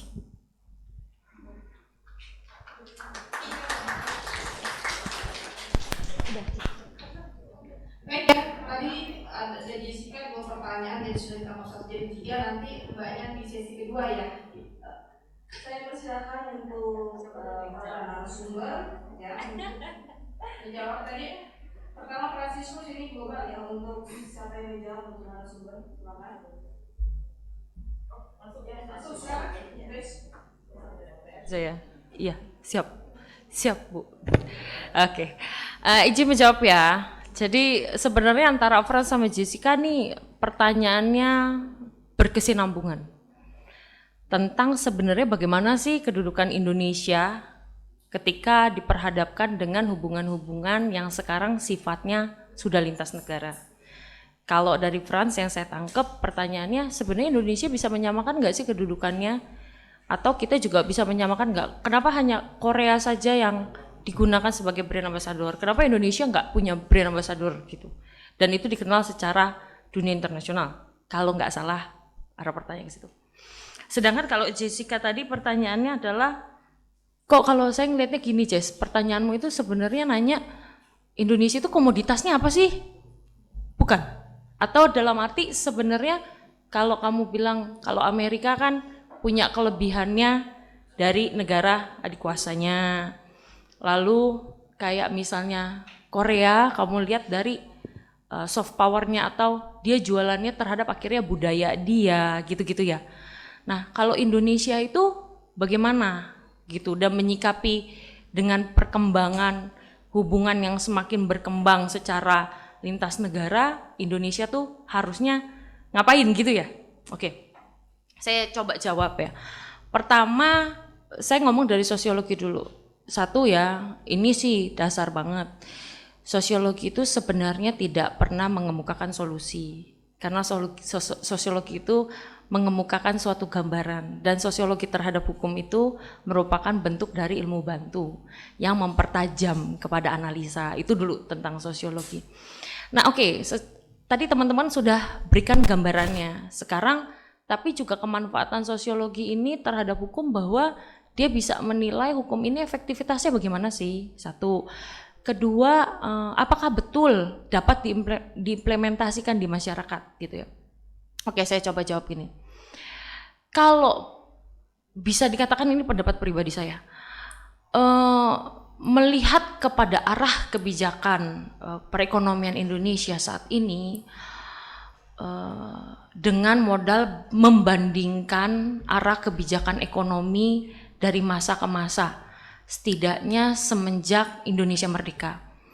Indonesia merdeka terdapat beberapa masa pemerintahan. Satu, Orde Lama, Orde Baru, dan era reformasi sampai saat ini. Orde Lama ada di bawahnya Soekarno. Orde Baru di bawah kepemimpinan Soeharto. Lalu era reformasi mulai dari B.J. Habibie, Megawati, Gus Dur, SBY, hingga saat ini Jokowi. Oke, sekarang kita ngomongin tentang kebijakan perekonomian. Waktu masa transisi zamannya Soekarno, jujur saja Soekarno itu di dalam perekonomian mengalami resesi, mengalami kesusahan perekonomian. Kenapa? Karena format yang dicari waktu zamannya Soekarno itu selalu sifat-sifat ideologi negara yang selalu digoncang. Makanya juga kalau kita melihat kepada sejarahnya, Undang-Undang Dasar beberapa kali mengalami perubahan, terlebih tahun 49 sampai tahun 50. Jadi perekonomian saat itu seperti apa, keadaannya sangat tidak baik. Dan jargon-jargon yang dibawa zamannya Soekarno ketika dia mengatakan nasionalisme tidak ada atau dibatasi tentang campur tangan dari pihak luar Indonesia atau modal asing, tidak mau gitu. Kalau bisa fungsikan sesungguhnya Indonesia gitu ya. Tapi waktu zamannya Soeharto 66-67 ada satu undang-undang yang sangat fenomenal. Ini kita karena ngomongin ekonominya ya, karena ngomongin tentang komoditas ini kan nyangkut ke ekonominya. Di 67 muncul Undang-Undang nomor 1 tahun 67. Ini kalau yang senior-senior ingat, tentang penanaman modal asing. Disitulah zamannya Soeharto itu melihat bahwa Indonesia membutuhkan dana gitu ya, dan membuka kerjasama. Dan kita tahu juga, koreksi saya kalau memang saya salah, terbuka kontrak PT Freeport saat itu dengan segala perpolitikan dan kemungkinan-kemungkinan untuk membantu pembangunan pada saat itu. Tetapi zamannya Soeharto, ini ada yang dikenal teman-teman Repelita, rencana pembangunan 5 tahun yang di dalamnya salah satunya utamanya adalah perbaikan perekonomian sebenarnya. Gitu. Segala kebijakan itu supaya Indonesia punya modal untuk dikelola dan mengembangkan negaranya dengan segala kebijakan-kebijakan, misalnya sebagai negara agraris. Dulu saya ingat waktu saya zaman sekolah SD SMP ya, tua banget ya. Zamannya Soeharto itu Indonesia bercita-cita menjadi lumbung padi Asia ya, kalau nggak salah. Nah, itu kebijakan-kebijakan yang diambil di bidang perekonomian bagaimana. Lalu tetapi zamannya Soeharto ini digoncang secara perpolitikan, isu yang paling santer adalah KKN. Sehingga dia kemudian dijatuhkan, lalu kemudian juga periode yang terlalu lama bagi Soeharto untuk menjabat sebagai presiden waktu itu. Lalu muncul era reformasi. Nah, yang saya bicarakan ini era reformasi. Era reformasi Indonesia lagi terseok-seok. Jadi tahun 98 sampai 99 sebenarnya dunia mengalami krisis moneter. Saya maaf ya ngomongin sejarah nih. Krisis moneter. Nah, setelah selesai dari situ, setelah era reformasi, baru kemudian ditata. Zamannya B.J. Habibie mencoba mengamankan stabilitas dua, politik dan perekonomian. Dan di situ, setahu saya, yang saya baca, memang ada tawaran dari IMF yang terus maju mundur. Oke, terus move forward ke zamannya Megawati, ke Gus Dur, zamannya ke SBY. Nah, di SBY ini mulai tenang Indonesia secara perekonomian, sebenarnya sudah mulai agak ditata, mulai kembali untuk karena dari zamannya B.J. Habibie ke zamannya Megawati, ke zamannya Gus Dur, itu yang bergoncang politik aja, terus aja isu-isu yang dihembuskan itu politik, baik itu SARA, Gus Dur ya, agama, ras, tetap aja masih yang kayak gitu. Tapi ketika saya lihat melalui zamannya SBY ini mulai memperhatikan tentang perekonomian Indonesia. Setidaknya perekonomian yang pengen ditata kembali untuk bisa menghasilkan. Zamannya SBY selesai, zamannya Jokowi. Nah, ini dia nih zamannya Jokowi. Kalau ditanya tentang perekonomian arah dan kebijakannya, saya lihatnya yang terutama produk-produk teknis dan sifatnya singkat itu baru pembangunan struktur dan infrastruktur.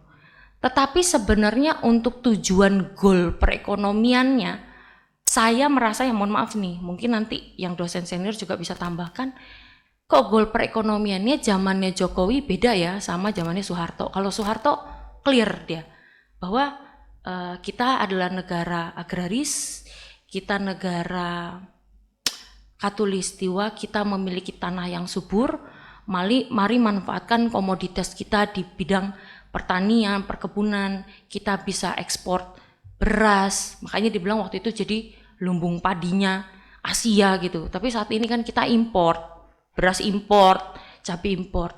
Nah, jadi kalau dilihat bentuk perekonomian, tapi bukan berarti nggak ada upayanya dari Jokowi, sangat-sangat ada. Salah satunya dia mengetahui bahwa perekonomian ini bisa disebarkan dengan membangun infrastruktur, harus buka akses jalan. Kayak macam Papua, akhirnya Papua bisa menurunkan harga semenjak ada akses jalan darat. Kalau dia pakai pesawat, harganya akan selalu tinggi. Nah, hal-hal yang seperti itu. Tetapi kalau ditanya tadi, komoditas sebagai jualan apa? Indonesia saya belum melihat secara tegas. Memang betul yang tadi teman-teman bilang, jangankan jauh-jauh sama Korea atau Amerika, Jazz atau France. Kita lihat dari Thailand itu hasil buminya udah sangat terkenal sekarang. Gitu. Ataupun Singapura terkenalnya menjadi negara transit dan perdagangan gitu. Tapi Indonesia terkenalnya dengan apa? Saya pernah tanyakan ini sama mahasiswa bilang, Bu, kita ada budaya Bu yang udah dikenal sama dunia. Apa? Batik Bu. Aduh. Iya betul, batik gitu ya. Tapi apakah fashion kita cukup menggebrak gitu? Ternyata belum. Apakah secara entertain atau advertising kita menggebrak segebrakannya Korea? Ternyata belum gitu. Jadi kalau ditanya bisa nggak ya nanti Indonesia menjadi suatu brand ambassador, sampai saat ini menurut pendapat saya Indonesia masih diklasifikasikan menjadi tempat konsumen untuk membeli. Nah, jadi gimana nih pendapat saya? Kalau Indonesia ingin memajukan sama, ada di tangan kita generasi muda. Kita yang harus merubah ini karena dengan adanya fenomena ini, kajian-kajian akademis ini membuat kita kritis. What need to do gitu. Apa yang harus kita lakukan sebagai generasi muda untuk menyamakan kedudukan kita? Kita harus kembangkan hal-hal apa saja. Potensi kita sangat-sangat banyak gitu. Tapi satu lagi, jangan kehilangan jati diri kita sebagai bangsa Indonesia. Karena kalau kita mau sama-samain goyang-goyang kayak boy band, girl band kayaknya kalah sama Korea ya, tipis-tipis badannya kalah gitu. Nah jadi ya memang harus dicari gitu. Jadi bukan nggak bisa, tapi membutuhkan waktu. Menurut pendapat saya loh, membutuhkan waktu. Dan kalau cari komoditas sangat-sangat penting. Kalau ini, tapi ini bisa pro kontra ya. Saya dapatkan ini dari bukunya Prof. Sunaryati Hartono yang mengatakan, jadi gini, beliau itu ada buku namanya Bhinneka Tunggal Ika, menjadi asas hukum Indonesia, yang warna merah, dan bagaimana membangun perekonomian Indonesia. Waktu saya diajar oleh beliau, Prof. Sunaryati, beliau itu selalu mengatakan bagaimana konstruksi hukum, bagaimana membangun yuk, 10 tahun, 20 tahun mendatang Indonesia mau jadi apa yuk gitu. Nah, salah satu teori yang beliau kemukakan, dan mungkin ini teman-teman banyak nggak tahu, dari tahun 90-an, beliau itu sudah bilang bahwa suatu negara itu akan menjadi social enterprise. Negara pun memiliki kewajiban dan tanggung jawab untuk memanage dan memakmurkan rakyatnya. Nah, tapi tentunya nggak bisa cuma dari negaranya aja, mesti ada partisipasi dari masyarakatnya. Tapi untuk saat ini, tentunya menjaga stabilitas nasional kita dukung program-program pemerintah. Generasi muda harus cari ekonomi-ekonomi kreatif yang mampu dikenal dunia, dan udah ada Gojek, kita udah dikenal dan ini akhirnya dipakai di beberapa tempat, atau jual beli online platform juga beberapa kan akhirnya dibeli. Tapi jangan berhenti sampai di situ gitu. Kita mesti cari komoditas-komoditas. Kalau saya sendiri mungkin saya angkatan lama, tapi saya rindu sekali mengembalikan Indonesia kepada keadaan biologis dan sesungguhnya sebagai negara agraris. Kalau saya. Tapi kebijakan-kebijakan itu tentunya bisa dikemas dengan kemasan artificial intelligence. Tentunya orang di Belanda, di Amerika, di negara barat sana jadi petani itu nggak malu, jadi tukang kebun tuh nggak malu, peternak tuh nggak malu, punya kebun anggur. Di Indonesia ditanya pekerjaannya apa, petani, malu. Itu. Nah ini mindset seperti ini, karena saya ngomongnya dari sosiologisnya ya. Jadi kalau ditanya tadi, mudah-mudahan ini memang suatu gambaran ya, saya tidak menjawab langsung gamblang, tapi mudah-mudahan teman-teman dapat pesannya, bukan tidak bisa. Penutup, Jepang itu, koreksi nih kalau salah, karena teman-teman yang lebih tahu YouTube, 200 tahun menutup diri ya, tahu Jepang itu, punya kebijakan 200 tahun menutup diri, betul? Nah, tapi setelah itu lihat Jepang sekarang, teknologinya maju seperti apa, dan Jepang itu ada kan dipaksa kan, oleh sekutu itu untuk buka hubungan perdagangan. Jadi bukan tidak mungkin bahwa Indonesia bisa sama di mata dunia.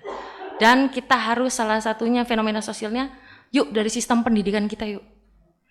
Proses edukasi. Saya rasa cukup, saya panjang banget. Makasih. Kan dong buat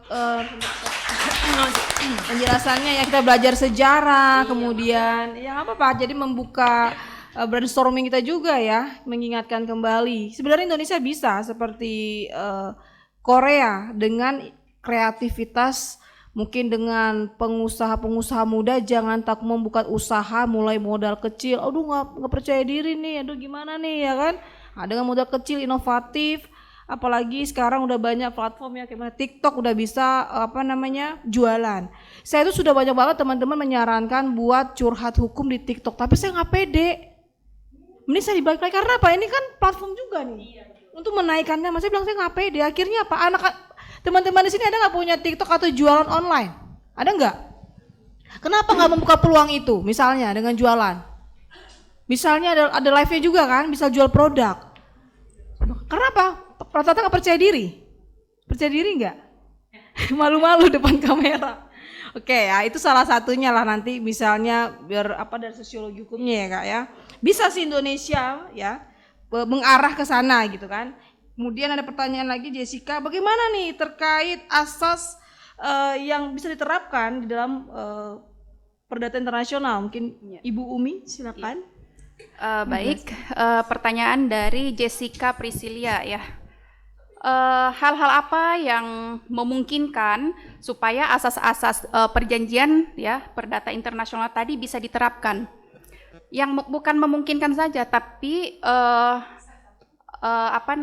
asas tersebut ya bisa diterapkan ketika memang sistem atau aturan hukum di satu negara itu yang mengatur hal tersebut. Nah, karena kita di Indonesia aturannya seperti ini ya tidak bisa diterapkan. Nah, di luar negeri ya, terutama di Uni Eropa, nah itu bisa asas-asas ini diterapkan, termasuk eksekusi putusan asing bisa diterapkan di negara lain. Contohnya misal, keputusan pengadilan Italia itu bisa dieksekusi ya di Jerman, seperti itu. Jadi yang memungkinkan itu ya aturan dari hukum dari suatu negara tersebut, apakah mengatur atau tidak. Nah, jangankan itu, kalau kita di Indonesia ya aturannya juga HPI belum dikodifikasikan. Artinya kalau ditanya begini, apa sih undang-undang HPI gitu ya? Kira-kira jawabannya apa? Masih tersebar di semua peraturan gitu ya. Karena memang sampai dengan hari ini belum ada. Kalau yang saya dapat informasinya ya ikut seminar beberapa pekan yang lalu, harusnya ya di tahun 2002 ini itu sudah diundangkan ya, tapi kita lihat nanti ya. Jadi kalau ditanya contohnya misal begini, undang-undang tentang hukum pidana apa sih, kan ada KUHP gitu ya, undang-undang tentang perdata ada KUH perdata. Kalau HPI itu apa? Belum ada. Jadi kalau misalnya materinya adalah dagang, maka hukum perdata internasionalnya berarti di hukum dagang. Kalau misalnya di perkawinan, maka di hukum perdata dan juga kompilasi hukum Islam. Jadi memang belum dikodifikasikan sampai dengan sekarang. Jadi kalau ditanya apa aturan hukum perdata Indonesia, yang masih tersebar di semua peraturan gitu ya. Jadi yang memungkinkan untuk bisa dilaksanakan asas-asas tadi adalah aturan ataupun sistem hukum dari negara tersebut mengatur atau tidak. Ya, kurang lebih begitu. Barangkali ada tambahan, silakan. Sedikit izin Bu Moderator, Bapak dan Ibu beserta teman-teman yang lain. Saya hanya ingin menambahkan aja tadi dari pertanyaan dari Franciscus, apakah Indonesia mempunyai potensi ataukah tidak?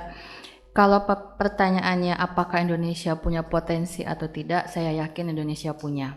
Gitu, saya yakin sekali Indonesia punya. Nanti teman-teman, Bapak dan Ibu bisa melihat di channel YouTube-nya Renald Kasali. Ya, Renald Kasali itu mengatakan bahwa kenapa sih sekarang Korea itu sangat booming sekali, karena memang betul kata Mbak Grace, pemerintah Korea itu benar-benar membuka peluang sekali terhadap kemajuan kreativitas dari masyarakatnya gitu. Dan padahal kalau kita bicara mengenai industri kreatif di Korea, sebetulnya itu sudah sangat berlangsung sudah lama sekali. Contohnya adalah salah satunya film Endless Love. Ya, mungkin bagi Bapak dan Ibu yang pernah mengetahui ada film Endless Love, itu adalah itu kelihatan ya umurnya ya kalau misalnya Endless Love. Ya, jadi kalau film Endless Love itu adalah salah satu industri kreatif Korea pertama kali. Gitu. Jadi kalau ditanyakan bisa atau tidak, bisa. Dan sayangnya ketika saya nonton di channelnya YouTube Renald Kasali mengatakan bahwa di Indonesia itu tahun 97-98 itu kita masih berkutat kepada demokrasi, berkutat kepada ini melanggar HAM ataukah tidak dan lain sebagainya, sehingga kita mungkin sekarang ketinggalan dengan Korea. Gitu, terlambat gitu, tetapi mudah-mudahan ya itu bisa diinikan. Nah, untuk yang pertanyaan dari Mbak Jessica, penyelesaian sengketa penjagaan luar negeri terkait dengan soft diplomasi. Jadi kita bedakan dulu Ya, perjanjian luar negeri ini perjanjian antara dalam kategori publik ataukah privat, gitu. Karena kalau kita sudah bicara mengenai soft diplomasi, jatuhnya adalah perjanjian publik, publik internasional, gitu. Karena diplomasi itu memang kaitannya dengan kepentingan negara-negara yang bersangkutan. Tetapi kalau di perjanjian yang sifatnya privat, ya, atau antar perusahaan, antar badan hukum, antar orang perorangan, tadi saya sempat menyinggung bahwa inilah salah satu kesempatan dari kontrak drafter tadi, gitu. Karena seorang kontrak drafter dia harus benar-benar mengetahui bagaimana hukum yang ada di negara sananya, bagaimana implementasinya, gitu kan, sehingga soft diplomasinya itu kalau kita kaitkan dengan perjanjian privatnya itu adalah antara para pihak dengan kontrak drafternya tadi. Bernegosiasinya seperti apa, gitu. Karena kalau Bapak dan Ibu dan teman-teman sudah menjadi yang profesional, ya, itu bisa menjadi klien Bapak dan Ibu yang bisa untuk mendatangkan nilai jual juga, gitu. Makanya di bukunya Prof. Hikmahanto Yuwono itu mengatakan bahwa seorang negosiator itu dia nggak boleh buru-buru, gitu. Dia harus mencari benar-benar literatur yang mumpuni, gitu. Jangan sampai ketika kita menjadi negosiator, gitu kan, kita nggak tahu nih, gitu. Ini apa ya undang-undangnya ya? Ini bagaimana ya bahasanya ya? Ini bagaimana ya aturan hukumnya, gitu. Jadi memang beliau mengatakan bahwa seorang negosiator yang baik itu jangan buru-buru ngambil keputusan. Ya, kita harus menelaah benar-benar, mereview benar-benar poin-poinnya mana yang bisa menguntungkan, bisa merugikan. Karena ketika kita sudah bicara mengenai profesional, profesi, gitu kan, pasti yang namanya kontrak drafter itu dia pasti menginginkan adanya keuntungan nih, gitu, membela salah satu klien, gitu, lebih menguntungkan pihak yang dia menjadi negosiatornya, gitu. Jadi itu kita harus bedakan dulu soft diplomasi. Kalau kita bicara mengenai soft diplomasi, itu sudah berkaitan dengan perjanjian yang sifatnya publik tadi, gitu. Karena kalau sudah publik internasional, nanti ujungnya adalah ratifikasi, ya kan, apakah kita sudah ratifikasi ataukah belum dan lain sebagainya. Itu sih tambahan dari saya. Terima kasih. Bu Yesi, kita masih ada waktu ya. Silakan sesi kedua kita buka pertanyaan. Ya, silakan Ibu. Assalamualaikum warahmatullahi wabarakatuh. Waalaikumsalam. Saya Hesti Yuliani dari Fakultas Hukum semester 4. Saya ingin bertanya sama Umi ya. Oh, ya.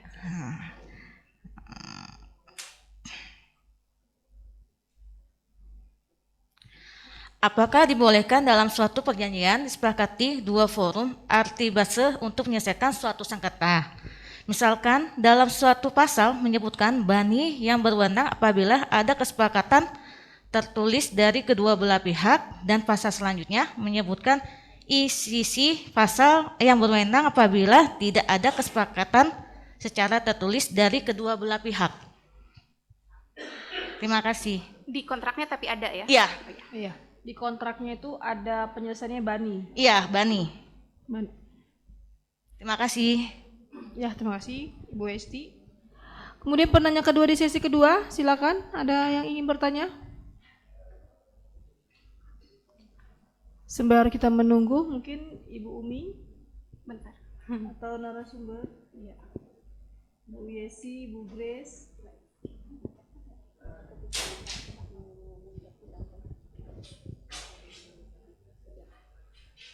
Enggak, dua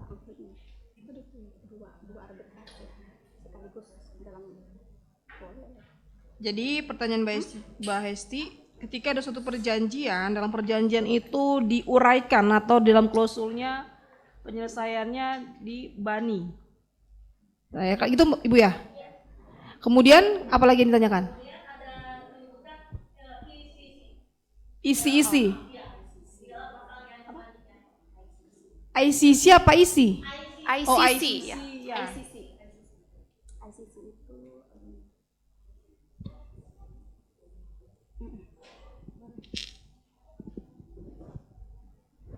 Silakan Bu Yesi. Bu Umi silakan. Mbak Yesi mau duluan. Mbak Yesi dulu deh.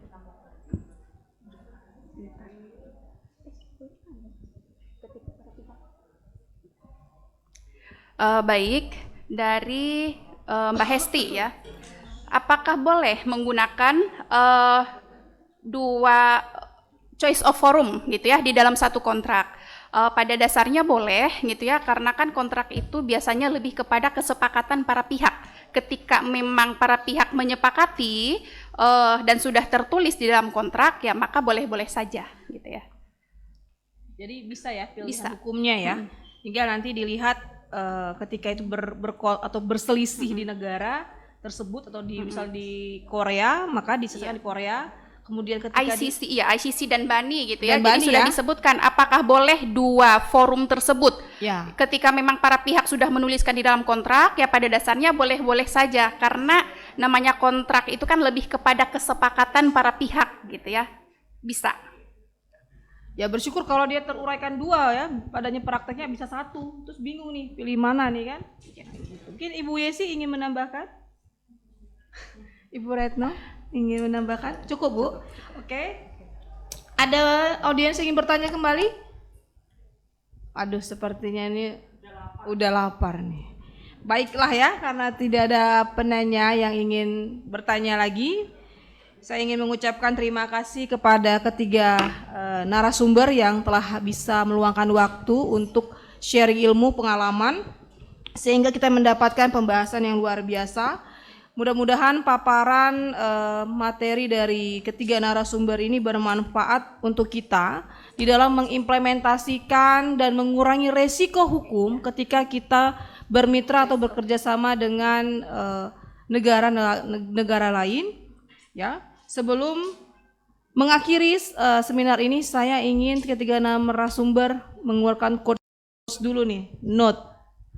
Ayo Kak Grace.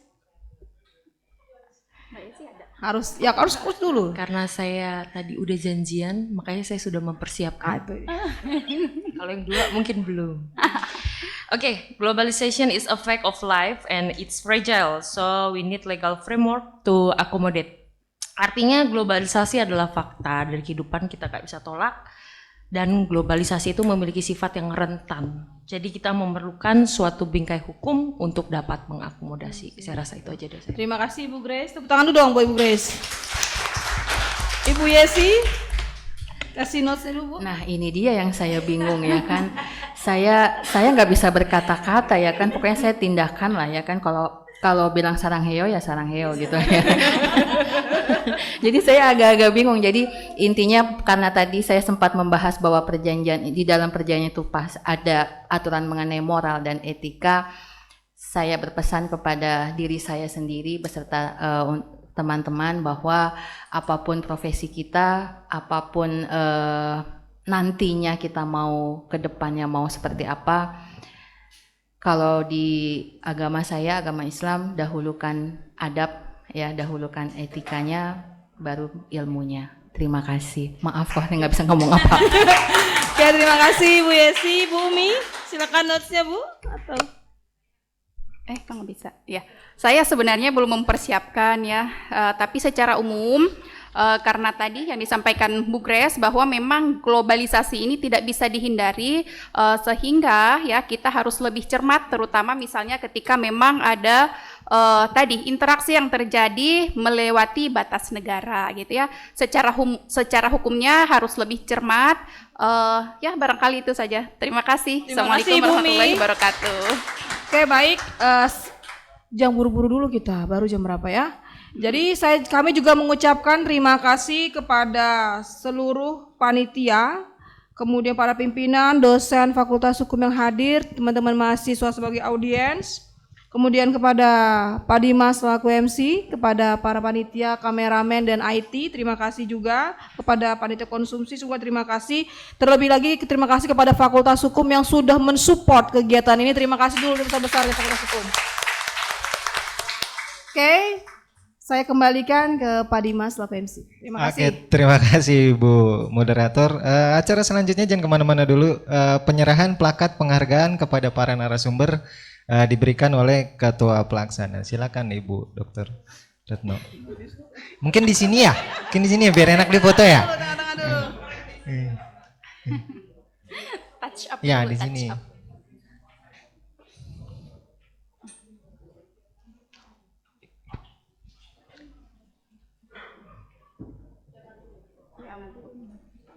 Narasumber dulu.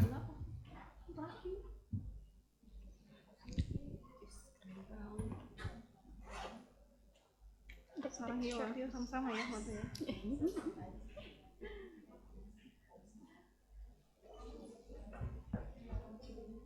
Iya, kayaknya yang pertama Mbak Grace ya? Iya, silakan Mbak Grace berdiri di sini. Hey Bu Grace, tengah-tengah. Seksi foto siapa nih? Seksi dokumentasi nih dari Fakultas Hukum.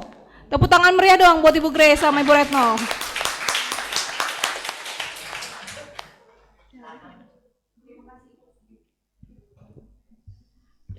Selanjutnya Ibu Yesi. Tepuk tangan yang meriah untuk Ibu Yesi. Luar biasa. Ternyata Ibu Yesi ini konsultan juga nih untuk legal drafting. Bisa nih calling-calling Bu Yesi ini nih. Saya promosikan.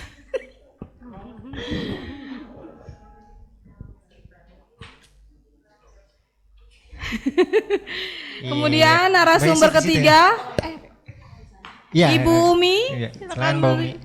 Tepuk tangan untuk Ibu Umi. Ibu ini bisa konsultan mediator ini terkait drafting kontrak internasional nih.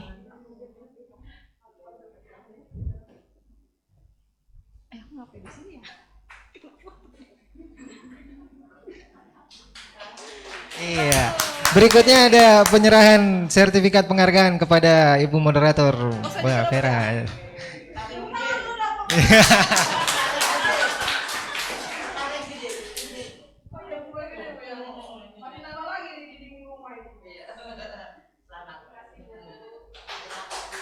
Iya. Mungkin foto bareng bersama-sama di sini ya. Iya. Mbak pindah ke sini, Mbak. Nah. Sini. Iya. Pas.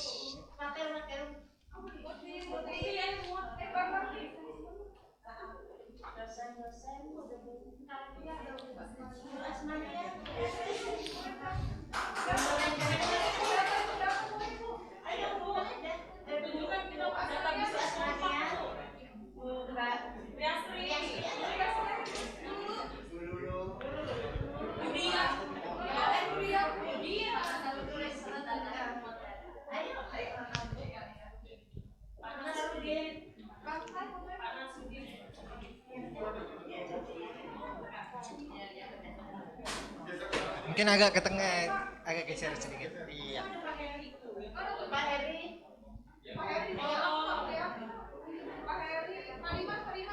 Oh enggak dong, aku MC aja.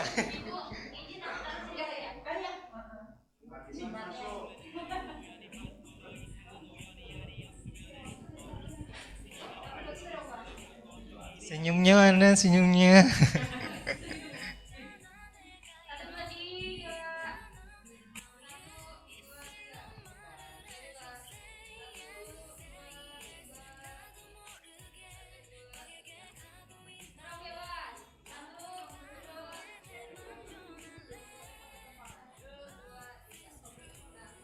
Oke, gini tiba di penghujung acara. Semoga diskusi kali ini akan menjadi awalan yang baik serta semoga dapat bermanfaat bagi kita semua. Saya dan segenap panitia yang bertugas mengucapkan banyak terima kasih kepada para tamu undangan dan mohon maaf apabila masih banyak kekurangan. Akhir kata, wassalamualaikum warahmatullahi wabarakatuh. Oh ya, nanti bagi peserta ada akan mendapat sertifikat ya. Nanti harap hubungi panitia ya.